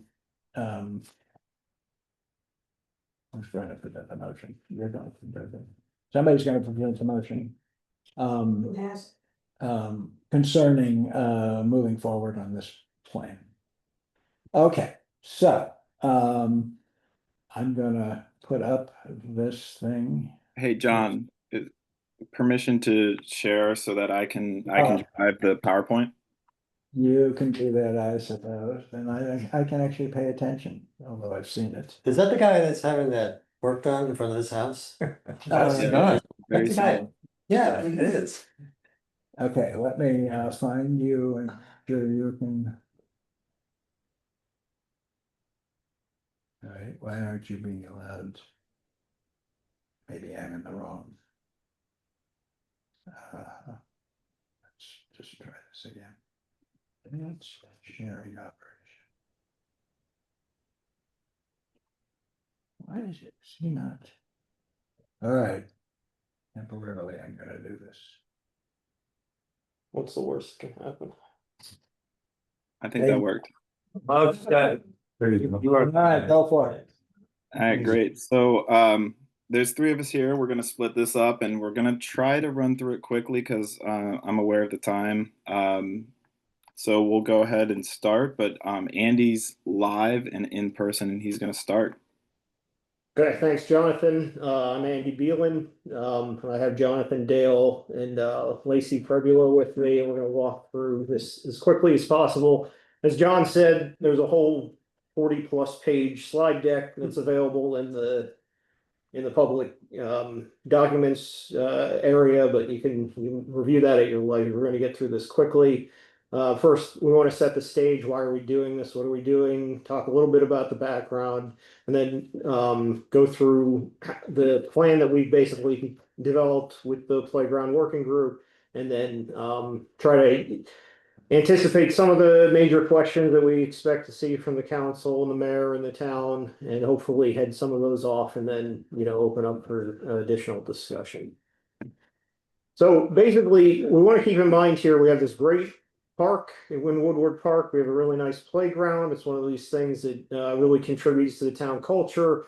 All that being said, as with anything, it's been there a long time. There's been some development over the last decade, but not a whole lot. And there's a lot of areas that we as people involved in the playground, interested in the playground for various reasons, want to basically extend in keeping with our aesthetic and our culture and our history, incorporating natural elements as we have, and basically providing for a community space for everybody within town that can come in and enjoy and play and develop in physical and mental health.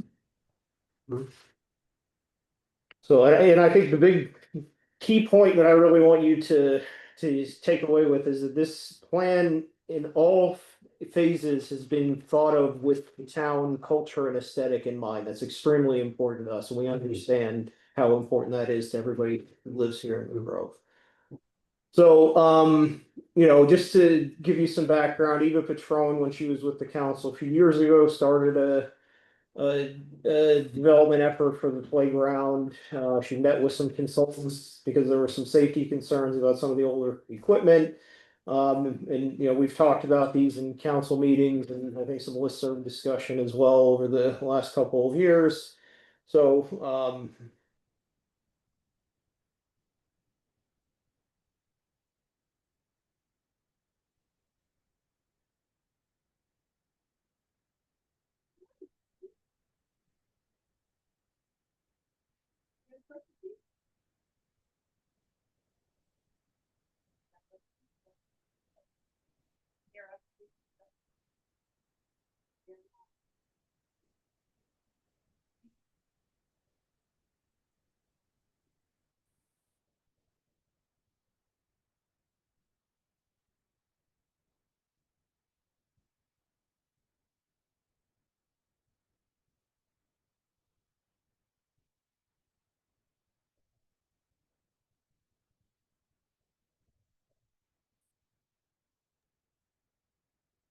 I'm sorry, I apologize. Am I the only one that does not hear what's going on live in the town hall? I lost it too. I can't hear anything. Yeah. We might have lost their connection. John, you're still on. Can you hear us?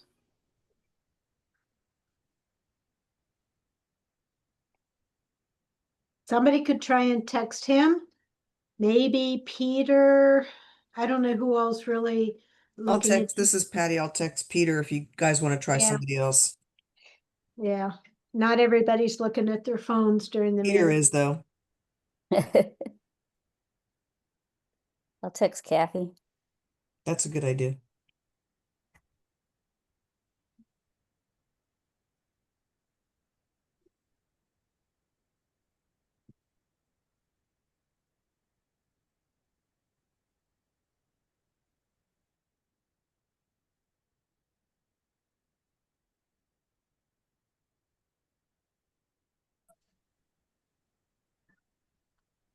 Should we try motioning to them in some way? I'm Wonder if sitting. they can see us.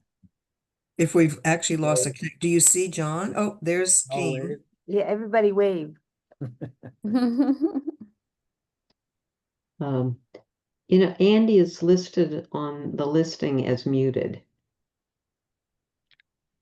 Let me see if I can stop sharing and There was a little notification that came up and said John is resuming as host, so I don't know what that means.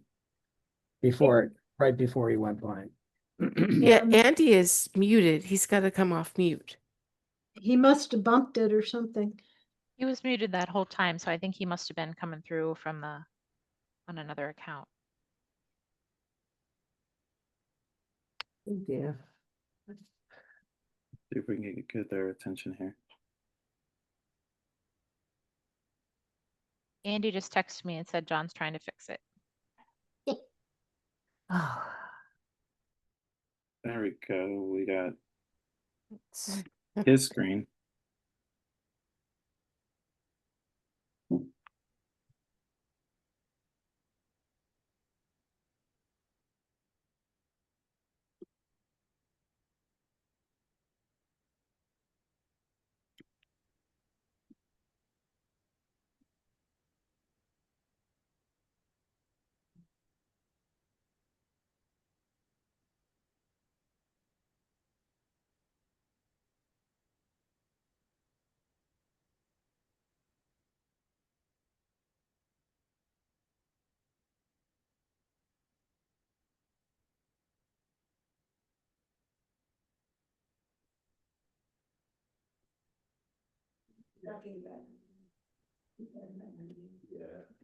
Can you guys hear me now? Yes, you can. Yes. Okay, you can hear me. In theory, now I should be able to let Jonathan share again. Can you do a share, Jonathan? Yep, let's go for There it. it goes. Let's see if I can. I don't know where my 1 second. I don't know where my window is. I have to join. There we go. I just have to join the meeting. So to do this, how the hell do I do that? Oh, I know. All right, we're back. Sorry about that. So, Andy, I think we left off at the background with safety consultants. Yes, so we had some safety consultants. So that was sort of the ball getting started rolling. And so as part of this, process, I think Eva put a survey out to the town to ask what the residents' interests and concerns were regarding equipment. Back, in early 2024, there were safety concerns about certain pieces of equipment specifically, and then she basically wrote up a little report saying that she would explore the possibility of getting rid of at least the metal jungle gym at the time. The mayor or the town council unanimously agreed that was a thing that we should move forward with, so we're gonna remove the metal jungle gym, but then as part of this, mayor and council had asked that any further modifications or suggestions to the playground be done in a comprehensive and consistent and coherent manner, so we basically spun out the playground working group as part of that request. So that is why I am here today with my compatriots. Here's a list of us. We span several or across the board in terms of background, time in residence, kids, grandkids, no kids. Like, this is all people that are very interested in kind of creating this community space. A lot of institutional knowledge of the Grove contained within this group, fortunately. So we started back in January. We walked through, and then over the course of the spring, basically we wrote a letter back in February to introduce what our process and our goals were going to be back in February, and then over the course of the spring we've worked on developing a master plan, which is what we're going to be talking about today. So, and just to give you some background on the financials, we do have 30K earmarked in the budget this year. Of course, this is subject to town council approval, so we don't just have a 30K blank check, for better or for worse. But anything that you guys, that we want to do, will need to be run through here, obviously. We have a document under development called master plan. There's gonna be opportunities for feedback. Today is basically introducing the master plan to you all and to the community writ large. And the goal is to acquire feedback over the next couple of months, incorporate that feedback into the document, and then have the council finally approve it.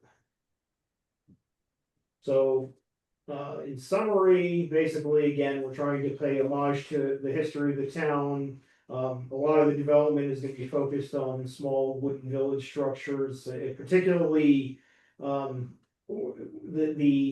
concept is to basically include an area, and we'll talk about this in detail throughout the master plan discussion, which will go by very quickly, but the idea is to get rid of the jungle gym where it is and basically put in its place the circle, if you will, with little wooden structures that represent the different houses in that circle.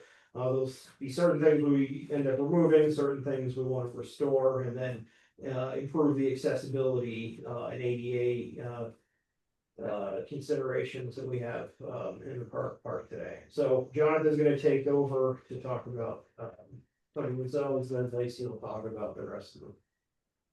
All right, so just check and make sure that you all can hear me okay. Yep. All right, great. So I just want to orient everyone real quick. So we're going to be talking about everything in zones of, there's 10 zones. We felt like these 10 each represent kind of a different area of the park. So orienting yourself, the tennis courts are here on the left, if you can see my mouse. The parking lots are around near 7 and 8. The basketball court kind of here in the middle. So everything surrounds that basketball court. So each zone has either different improvements or ideas of things to, whether we need to maintain something, improve upon something, take things out even, and add new equipment. So generally speaking about all zones, what we found is that there were drainage issues. I think no surprise to people who walk through the park, especially after very rainy periods. I'll show a video on that, which just a real quick clip to show what it looks like after the rain, but there's waterlogged areas and channels that actually I think are intended to remove the water, but they're kind of backfilling and filling up and not draining the park as well. So I think it's just a little bit of maintenance and prevention there. So we wanted to talk a little bit about the mosquito. Obviously, with standing water, there's mosquito issues and bug issues, and so we want to consider adding native plants, which would also be, beautiful, and they all blossom and bring bees and butterflies as well. So I think it could be attractive. We want to add chips, or when we do have maintenance on any equipment. Below that equipment, we want the chips that meet safety standards, so they're soft enough or whatever. And we're going to talk to safety consultants about getting the right kind of chips. And then finally, that circuit path that Andy mentioned briefly would go around the basketball court and lead to various zones. And the accessibility is important. We would be considering ADA requirements, thinking about how do people in wheelchairs or even strollers or whatnot get around the park. So let's talk about zone 1 real quick. So zone 1, to reorient yourselves, it's the one with the metal dome. This is, I believe we're looking north generally of the basketball court here. So it has a few features. It has a metal dome, a small slide, and some spinning poles here. So not everything is going to be removed. We would consider keeping things or repurposing them and moving them around the park. But much of the equipment we found in the park is for younger children. So what we thought for this zone it would feature equipment that meets the needs of older children. So this was an idea. We actually went to a site that had this for sale, this equipment on the left. What we like about this is that it is for older children. It's a little bit taller, so there's opportunities for climbing, swinging, as you can see. It is based in wood, which I think is one of the ones, something that we want to stick to whenever we can, is the value of wood to fit kind of like the town aesthetic over plastic. Again, where possible, it may not be possible in all instances, but we are interested in wooden features. So moving into zone 2, we don't have any plans for changes here, but what I want to bring your focus to is this is where that old school horse is, and I think it's a really popular feature. It's historic. It looks historic. It's definitely something that we want to maintain, so we would want to paint it. As you can see, it needs painting, but really popular for the kids. So no change here. So zone 3 is between zone 1 and 2. Currently, all you see here is a spinning ring, which again is fairly new. And in addition to being new, it's pretty popular. So we don't really have any proposed changes to this ring. We do want to obviously meet safety standards and add chips and keep it maintained. So there's opportunities to build around this too. It's a pretty wide open area. And excuse me, some of the examples of equipment could be rock structures. They wouldn't be necessarily real rocks. There are manufactured stones that you could place down, and it would be kind of like climbing equipment for children. They're freestanding. They could also be connected with nets. All right, so zone 4 is where the wooden seesaws are. So one of the things that we recognized here is that although seesaws are popular and we do want to keep a set of seesaws somewhere in the park, these are kind of degrading. A couple things that we noticed that there were safety issues. One is the tires below are no longer keeping the weight of the wood as it goes up and down. Another one is that they kind of swing quickly and they're heavy. So it is kind of a risk to children, especially young children who aren't totally aware of their surroundings at all times, and they might get bonked on the head. So something that we considered is to remove them at this area. And then I'll mention later where we might repurpose them. So in the same area of zone 4, as you might know if you're visualizing this, it's near the creek. So one thing that we wanted to do was to add a wooden bridge. So the wooden bridge would cross the creek and it would meander towards the Center Street entrance, which is not really heavily used, but it was one thing that our group considered was how to make another entrance and let people kind of wander in from Center Street. And it's really, this would be still in tune with nature. We're not going to create any structures here. There would just be a path that kind of meanders to that bridge. You can cross over the creek into the park. So speaking of zone 4, there was a heavy rain in June. So Oscar was able to take video of this, and maybe you guys can see it. I'm only going to show a few seconds, but there's the creek there. And if you look down, I'm not sure if you can all see it, but there's a lot of standing water. Drainage. The drainage issues all up and down here. And this is the far, far corner of the parks. So currently it's unused, but just again, in consideration of what we want to do overall. And I'm going to pause here. And you can see this is where kind of a drainage ditch or something was cut through, I think, to try to drain that water out, but it's currently backfilling, so it stays with standing water for quite some time.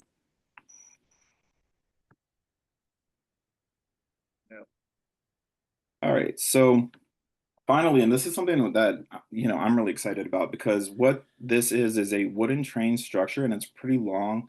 It allows kids to climb on it, climb in it, use their imagination as if they're train conductors and people on board. I think it's really cool. The train would be an homage to the train line that passes through Washington Grove, their role in the formation and the history of the town. Obviously, bringing people up from Washington, D.C. to the meeting camps in the summer. And I think it would be a really cool statement piece. All right, I'll go to Zone 5 real quick. Zone 5 is pretty large. It goes all the way from the back end there, which I'll mention is, so this is the spider web in the back. In the middle is the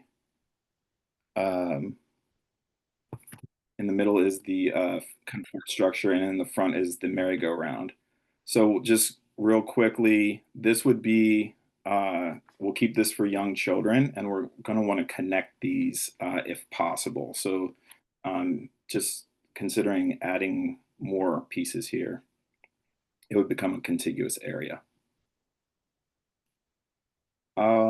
This would be an example of additional equipment in that area. So we had a tree fall recently, and what we were hoping for is to grab a few of those branches and create logs, and just kind of drop them into the ground and let kids climb on them. But just something to consider into the future, if we could use reusable materials, and trees that fall and have them have a second life.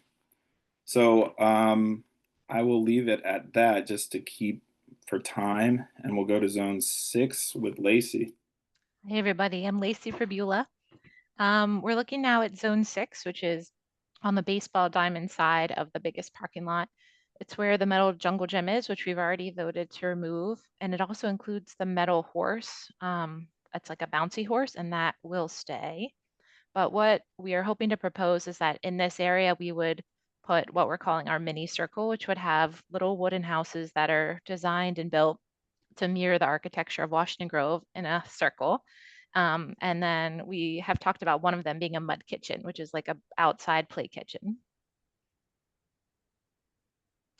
Zone 7, which is right by the parking lot, is where we currently have the swings and the picnic tables. So those will stay and will continue to be maintained. The only difference is that we're hoping to add a couple more picnic tables of various heights for different age kids. And of course, we need some better drainage there. Zone 8 right beside it has the tall metal slide, and what we want to do here is we'll keep the slide as it is, and then just add a couple more picnic tables with a pergola over it for shade. And then the one thing that we would like to add here is a music theme piece of equipment as an homage to the old auditorium. So meaning there would be outdoor musical instruments for children to play. Zone 9 is where we have the metal monkey bars on the far side of the tennis courts. We would keep those, and our proposal is to add some adult exercise equipment to complement the monkey bars. And then finally, Zone 10, which is on the far side of the creek. We don't have any plans to build that up. We'll keep it a natural setting, and then just think about landscaping in terms of adding more native perennials, adding more pollen, to attract pollinators. And that's where we would probably hope to add some of those mosquito repellent plants. We also were thinking of adding a second bridge in this area so that there could be a circuit. You can go across the creek on both sides. And explore that, and the kids could explore that natural area easily. Drainage is a big issue in Zone 10, so that would need to be addressed. So now I think we're moving into questions, and Andy is going to be taking them since he's live with you there.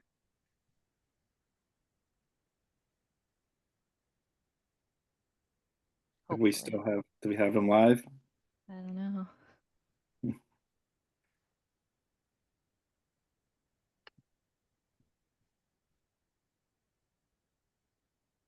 I hope it wasn't off for naught, but we got. Can you hear me? There yes. we go. Yeah, with an echo. Okay.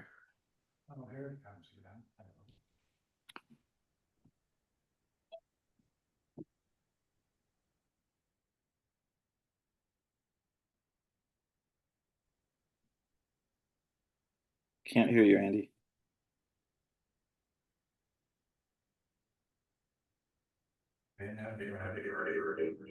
Okay.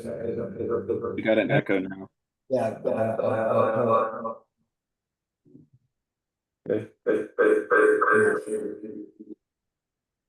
Okay.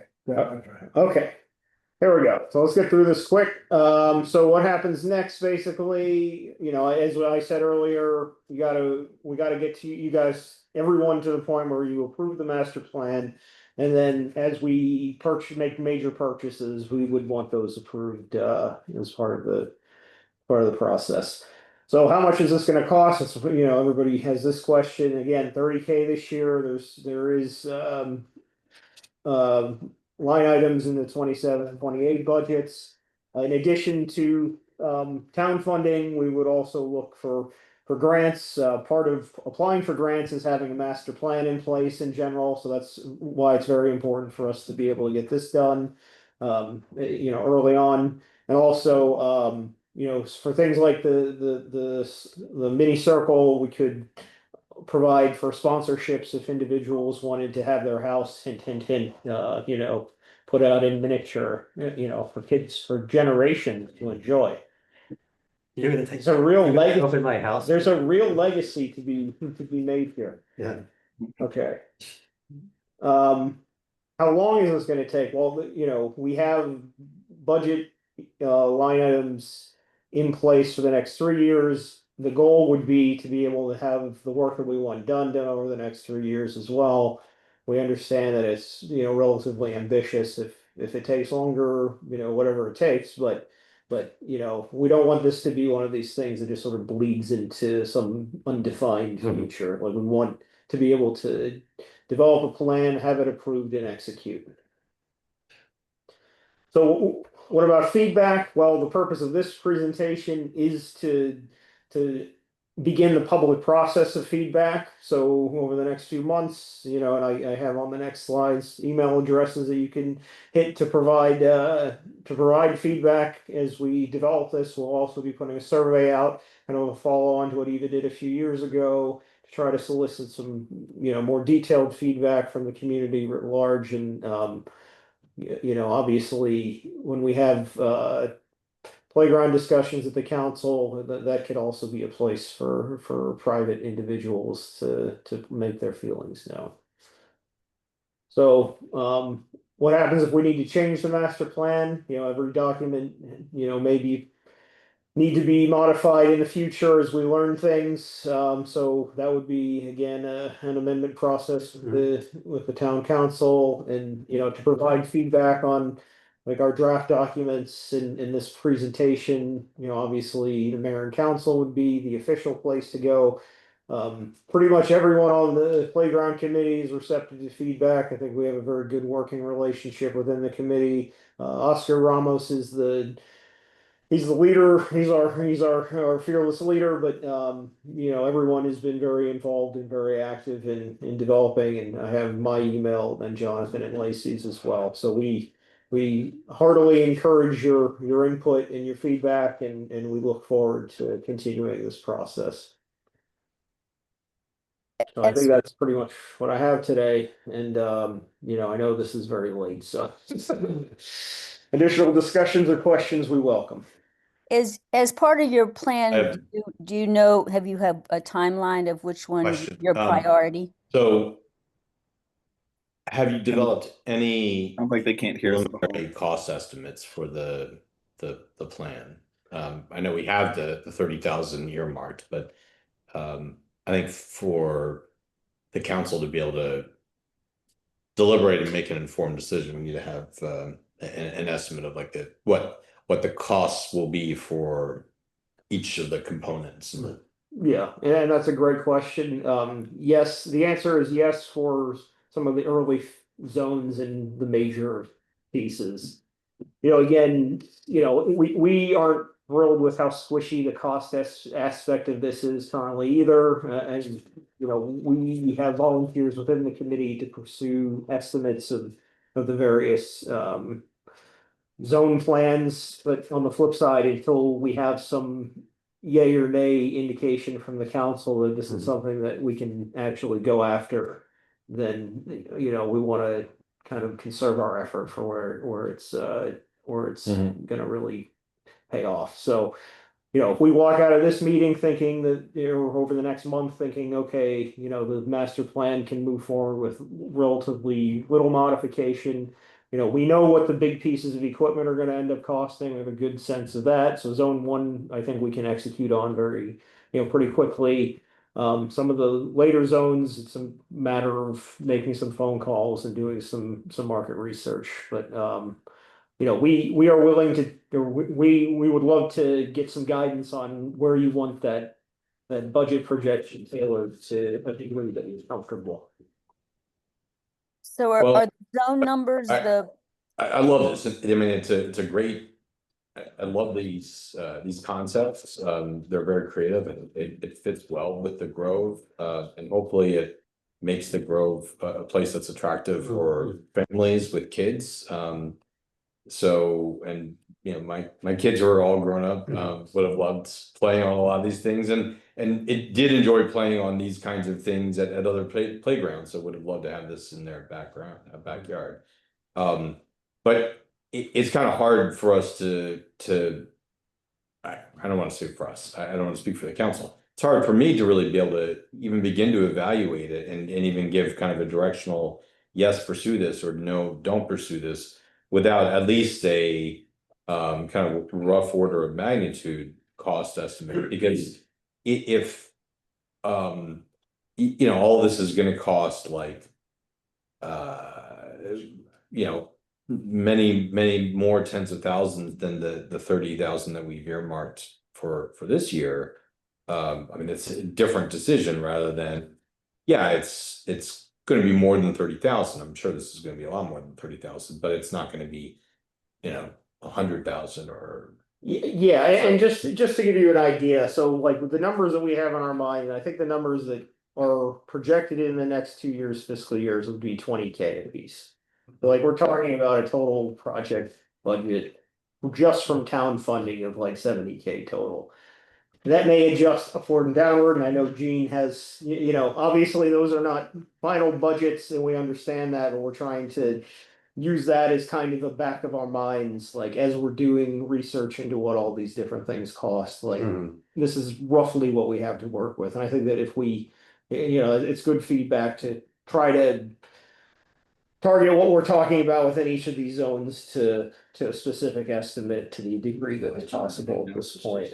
So 70,000 from town funding, but you think there are other sources of funding that you would pursue, but that would be needed on top of the 70,000? Do you hope to get from town? I think that we would need to tailor what we're actually able to do with the amount of money that we have. Hopefully the grants work out. As we know, the world in general is a very uncertain place right now, so it's hard to say for sure.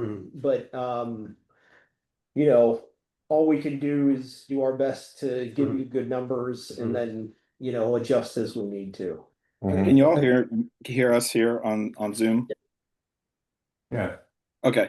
Yeah, just sorry, I didn't want to interrupt, but just to add to that, or clarify a little bit on my behalf, is I think that what we'd like to see from the council also in the next couple of years is we would want to propose a budget request at that time. So we're also going to consider going from a work group to a committee after the master plan would be approved. So there's a whole timeline here, and not to belabor any of that, but we would want to request a budget for the next 2 years formally.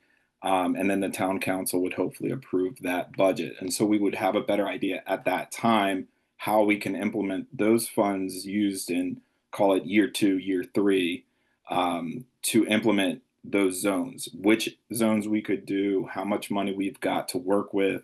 And then to Andy's point, that we would also have these partnerships, whether it's a grant that we apply for, which we've started looking into grants. We do need to have some sort of a master plan approved so that these grants can be applied for. They are looking for concrete documentation that we've got we're doing very specific things to get that grant approved.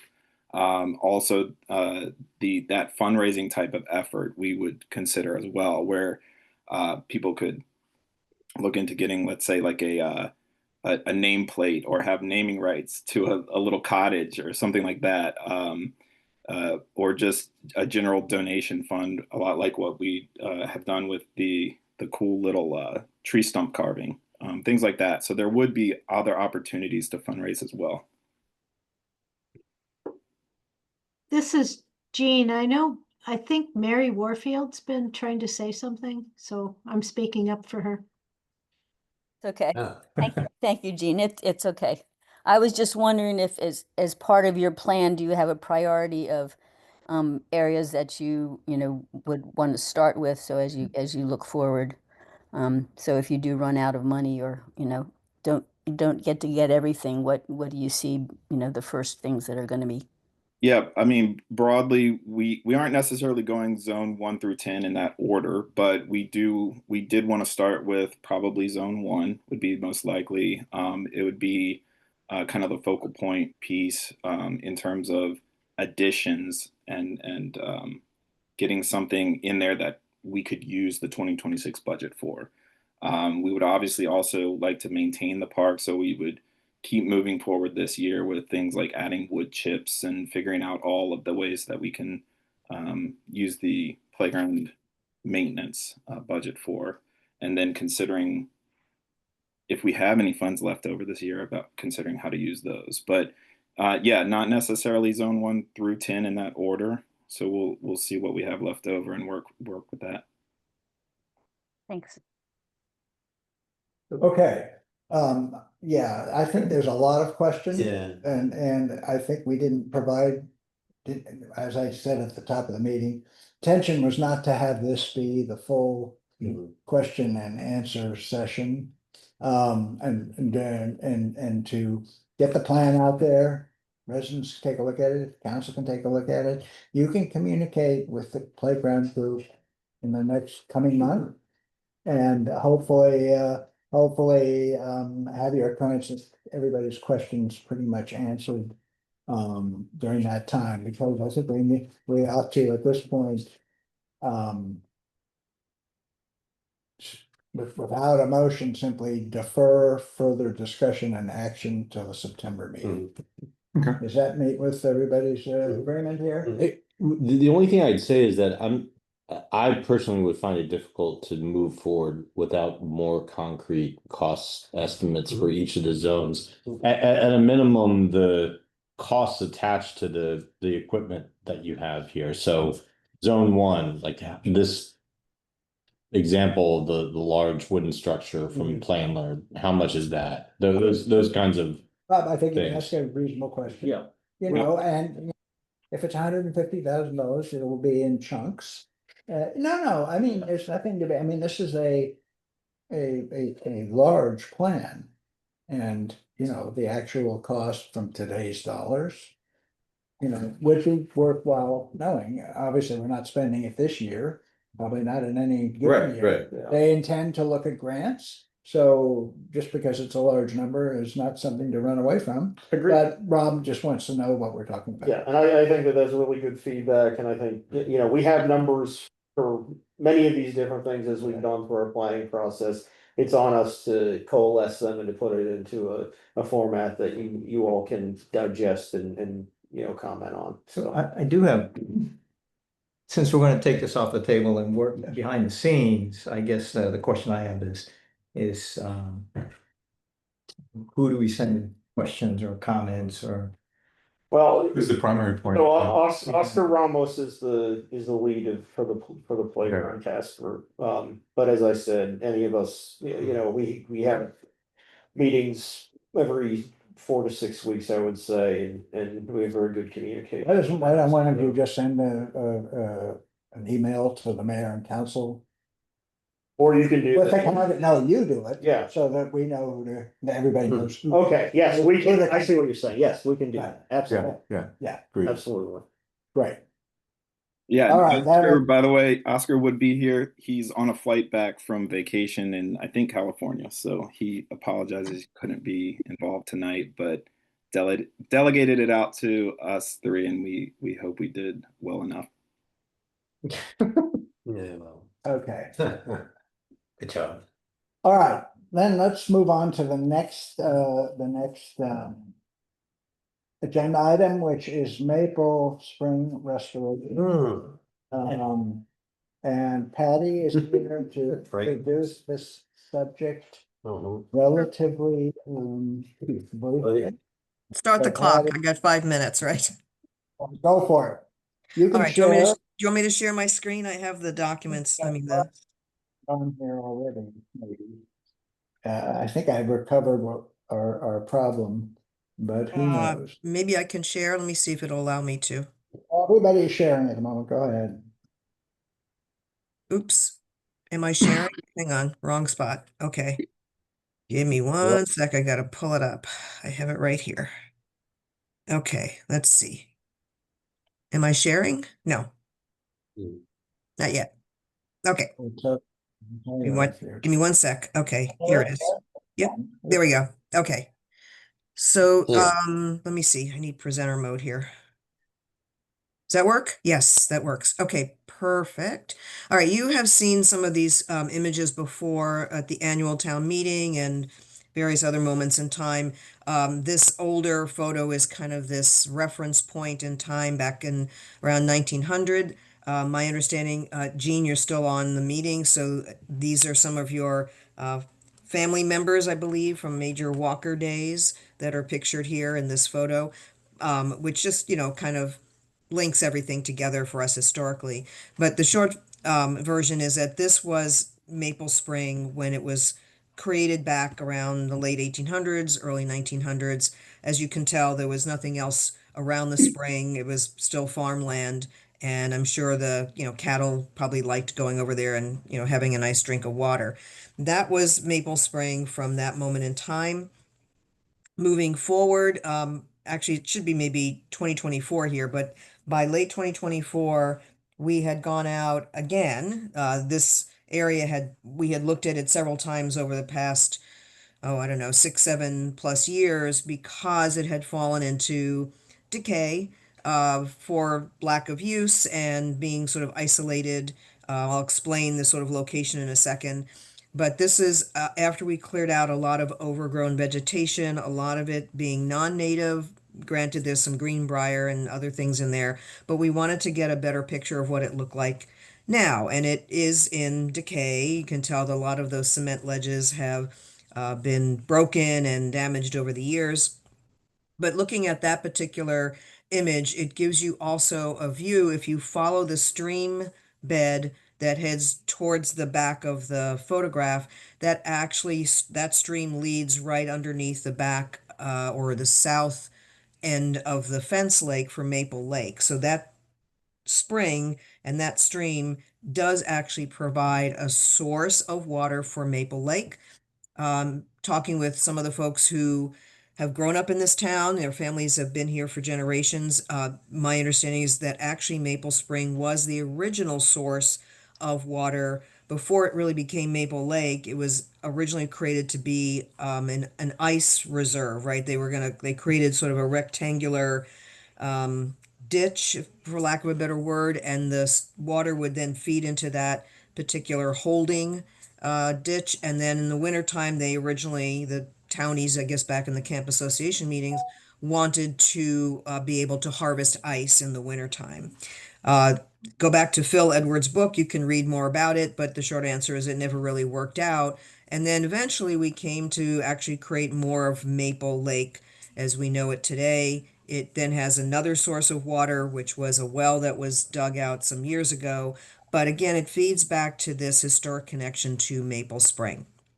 And so when Joan and I, as you know, we worked with the Woods Committee to do Whetstone Spring several years ago, a similarly neglected and abandoned little spring that had a lot of, overgrowth of vegetation. We opened it back up again. We worked with Jim Quinn from RJ Landscaping and Steve, who may be in the room with you guys tonight. And they did a miraculous job of restoring Whetstone Spring. It's truly just transformative. So the plan had been to do something similar for Maple Spring, and particularly because it has this long-standing physical link, right, and connection to Maple Lake as well. And so the next slide I want to show, if I can pull it up, and you can actually turn to John Porter and hug and kiss him and thank him because at my request, well, at least you can shake his hand. At my request and at John's request as well, we wanted to get a sort of drawing of what we're aiming to do. I mean, this might be a magic rendition, but this is along the lines of what our goal would be, is to restore Maple Spring. And a lot of that would be to do a lot of repair work and restoration work of those cement ledges themselves. That includes actually closing back in that upper section in the photograph, the one that is closer in direction towards the Maple Lake area. That last section, which is now completely broken apart, would then be restored to what it looked like originally, and it would still have a duct that would be at the lowest part, at the water's edge below, that would allow the stream to continue to flow out from that enclosure around Maple Spring, and it would still continue to feed then back towards the lake, Maple Lake, and underneath the existing fence that allows the water to flow freely. The other thing we would do, because over the course of time that stream bank has really shallowed out and has eroded its little stream banks, and so we would also line it with rocks the way we did over at Whetstone Spring, similarly, to reinforce the stream banks, prevent further erosion, and there's some aesthetic quality of just seeing everything, nicely protected along the stream banks as well. And so the first part of this sort of phase of restoring the spring itself, the spring site, would be that the cement ledges and doing the sort of stream bank work. You can see here on the list of summary information we want to do. Some of it we've done, some of it has to be done again because a lot of vegetation has grown back in over the summertime. A lot of this, like I said, is invasive species, but just typical vegetative growth. So we need to go back out and clear a little bit more around the spring. The masonry work is what I was referring to, which Jim, Quinn, and Steve would be working on with that team at RJ Landscaping. We figured out their access point coming in from the outside of our property, which is along the community services parking lot. There's a place where they can come in with their cement equipment. They're not going to be able to go, all the way through the woods from the lake parking lot, but they'll come in for the purposes of construction and work, to come in from a temporary entrance back there, and then they would do all the cement work. I don't have all the details, but they will be able to try to salvage. They're not going to deconstruct everything. They're going to take what we have and reinforce some of the areas and rebuild some of the areas on top of the original spring ledges. And then they would, of course, also work on the stream banks themselves. Ultimately, we do want to, just like we did at Whetstone Spring, we put actually a dedication plaque at Whetstone Spring to acknowledge that it is part of Washington Grove. And in this case, we would do something similar, but also in honor of Joan Mahaffey, who's truly, her spirit's still with us. And that was definitely something that she had hoped to see done in her lifetime. As far as a walking trail to get to and from Maple Spring, we are going to be working on that a little bit more towards the fall and late fall, once a lot of the vegetation dies back and we can see more clearly that there may be some opportunities to create a trail that will get people to Maple Spring in a little bit of an easier way than you can get there right now. I know I provided to John the current estimates, the cost estimates. I'm sure you guys want to know about that.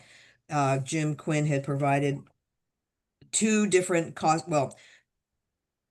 estimates.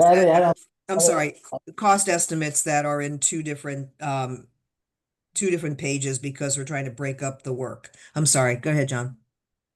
Yeah, I think we've gotten a little late here. Okay, I'm done. Thank you. Yeah, there was I believe, and this is being presented so that the town understands what the concept here is. John put together a fantastic sort of rendering of what it will look like, and it's not too far off, I'll tell you that. It's not a total fantasy diagram by any means, if you care to go out there. So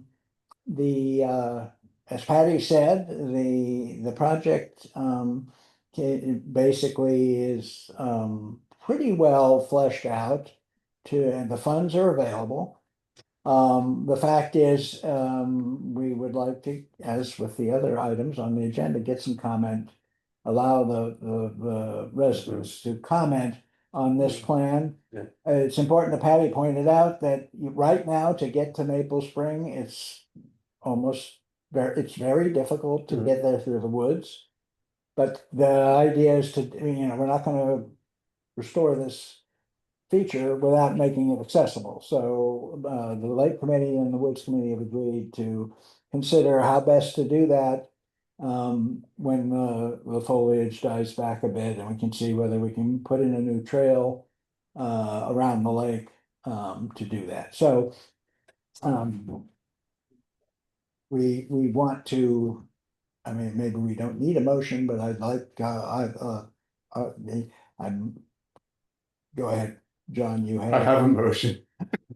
So I move that Leading you. the town council postpone the vote on this plan until the September meeting to allow for public comment on the proposal. Any objections to the motion? No. Yeah, all right, thank you.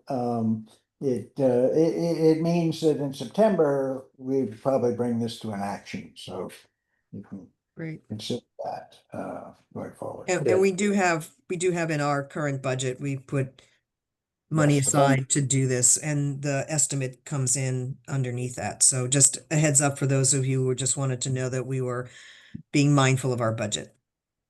Right. Okay. Okay. Thank you very much. Thanks, Patty. All right, we are grinding along toward the end here. The next item on the agenda is titled "An Event to Promote Volunteerism and Facilitate Review of Diversity, Equity, Inclusion, and Belonging in the Comprehensive Plan."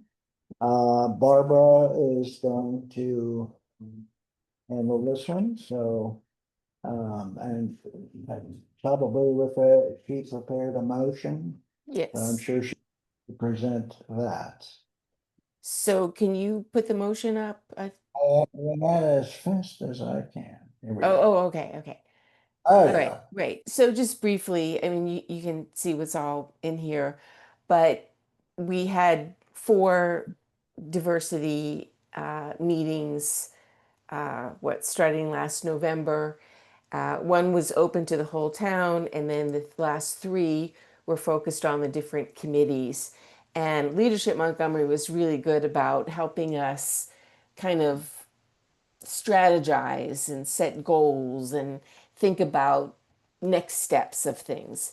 And so at the end of those last 3 meetings, one thing that came up is volunteerism, even though, like, you can tell from this meeting, look at all the volunteers we have. However, there are some people who aren't as familiar with the committees and volunteerism, maybe some of the new people, or some people who have been here for a while, but just for whatever reason haven't gotten involved.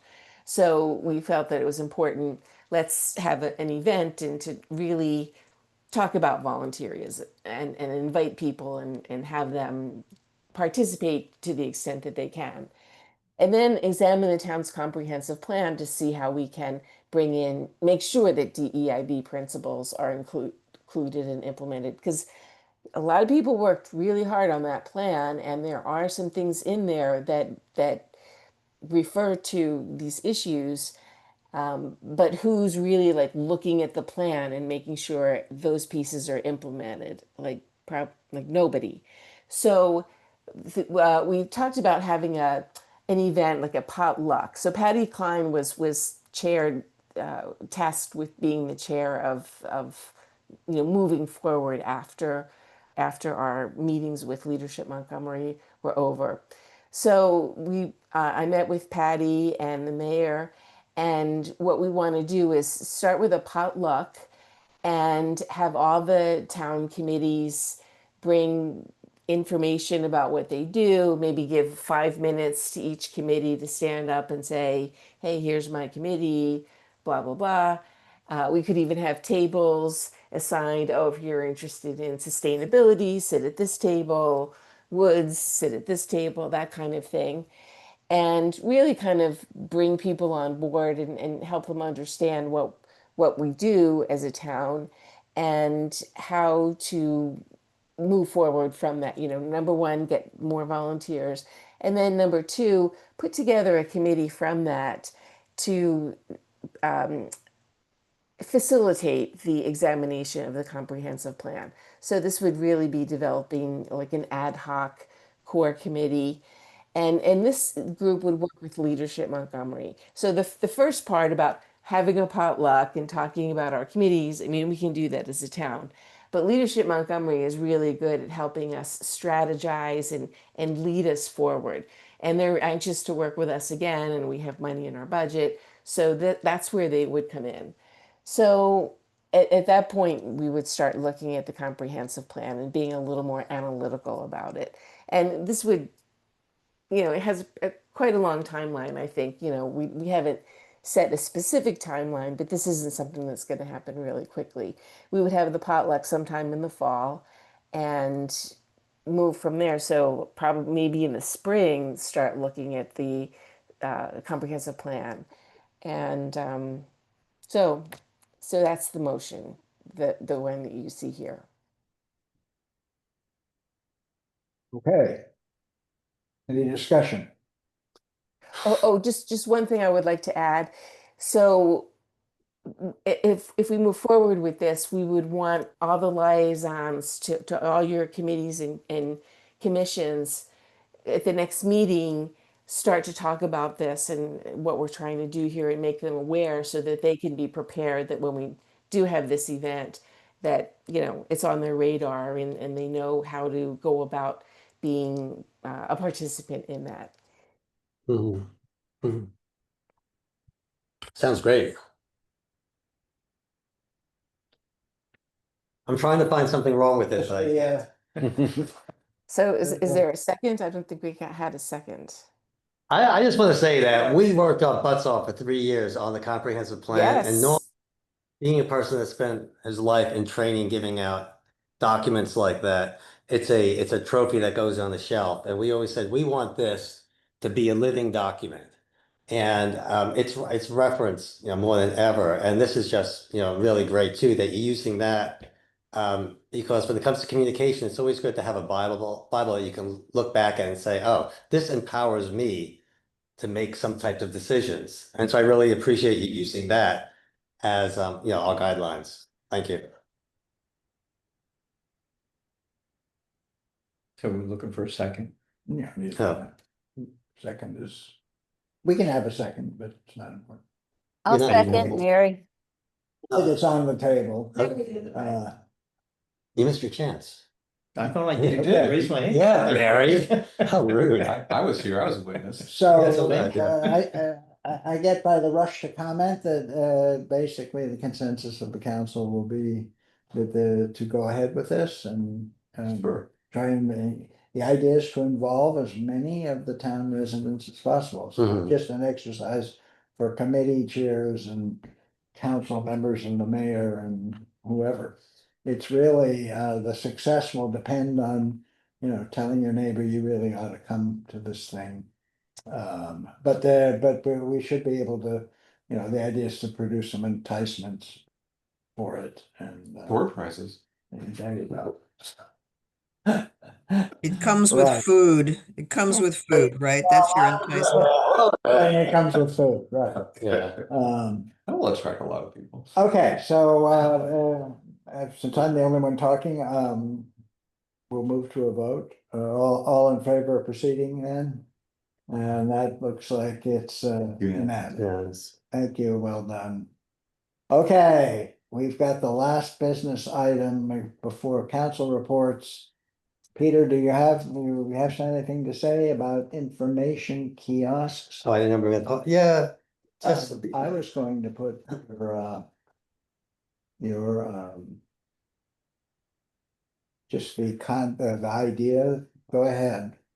Oh, just, Right. I don't know, I'm not sure exactly what you all have heard, but basically, the rec committee right now has 4 locations where they put out these big annoying easels.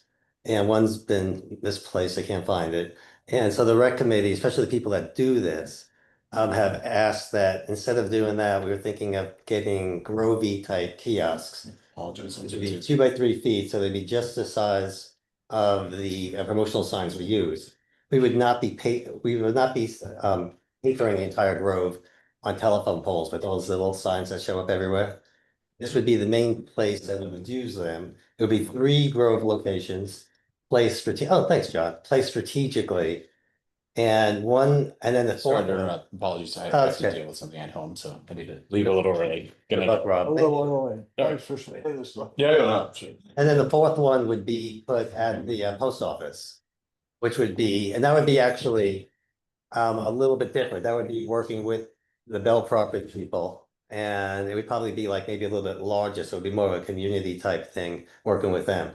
But these 3, so we've done a lot of research, and if we can do anything from making them ourselves or in just looking at what's available out there. This is the one that's 2 by 3 feet. It's perfect for our size. It's waterproof. It's got the little roof. And it comes in a kind of a Grovey look to it. And I would like to have, just Grove just build them. It'd be less expensive and whatever. But the committee kind of felt like you always hear the thing, we have the money.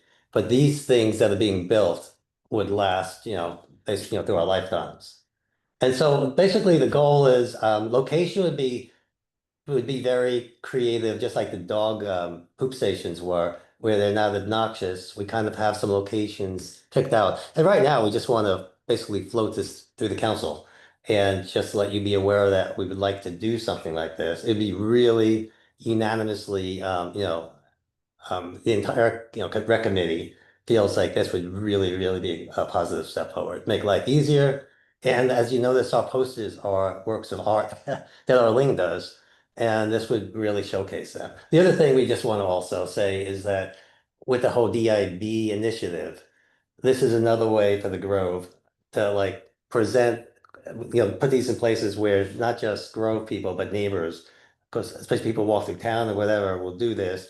And it's also a little bit as far as communication of training people that when you want information, like if you want somebody to show up on time to ride a tractor during an event, it would be right there.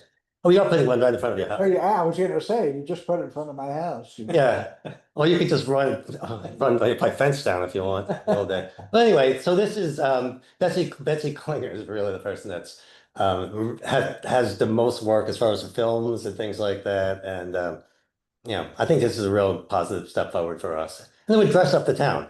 I think it would be really good as far as focusing communication. So what motion would you like to propose? I would like to propose that we, this is under $5,000, that we buy that as a sample and see how it works. But you made a comment about town comments and a Yes. process. Yeah. So I mean, we're all, I defer if you want to. Well, I think. Do that. Right, I think the motion is that the town council votes to explore installing 1 or more kiosks, probably up to 4 kiosks. Informational kiosks around town, and we'll now defer action to a subsequent date. Is that a fair? Can we modify that, because if we just install it, I guess my question is who's gonna maintain it? And update Well, it? that's part of. That's the rec committee. Yeah. That's a perfect point, but. Yeah. Well, okay, but I mean, we can answer that in the proposal. I mean, I have the Yes, answer, but exactly. we don't need to talk about it now. That's right. Yeah, I mean, it's a simple answer. We're postponing a decision, letting you proceed with exploring it. But we can come up with what I'd like to do at the next meeting is just present a proposal. Right. To do it, that's all, and with all this information in it. And it would be very helpful, I would send out something individually to the council and whoever else we're gonna, let speak on this, to get your, if you have some comments that we can amend the proposal before it gets to you. That would be very helpful to your concerns.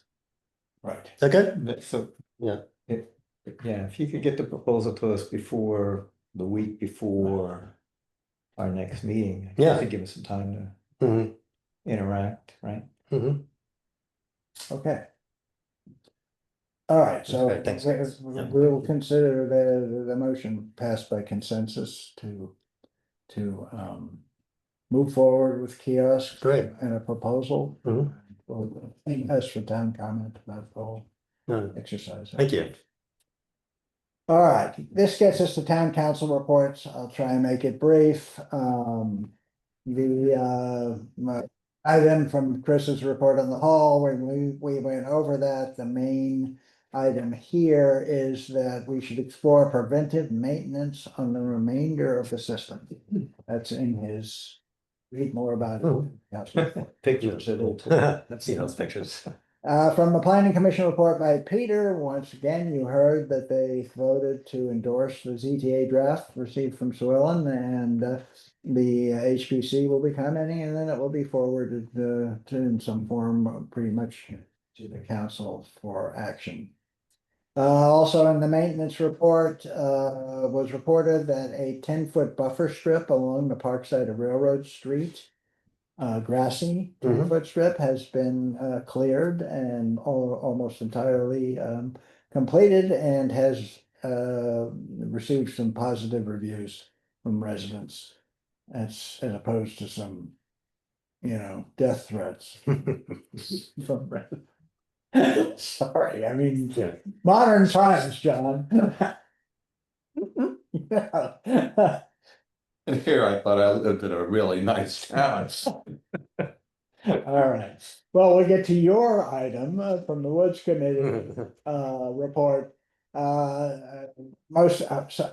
of you may recall the timber turnpikes that were put in along Maple Avenue some few years ago.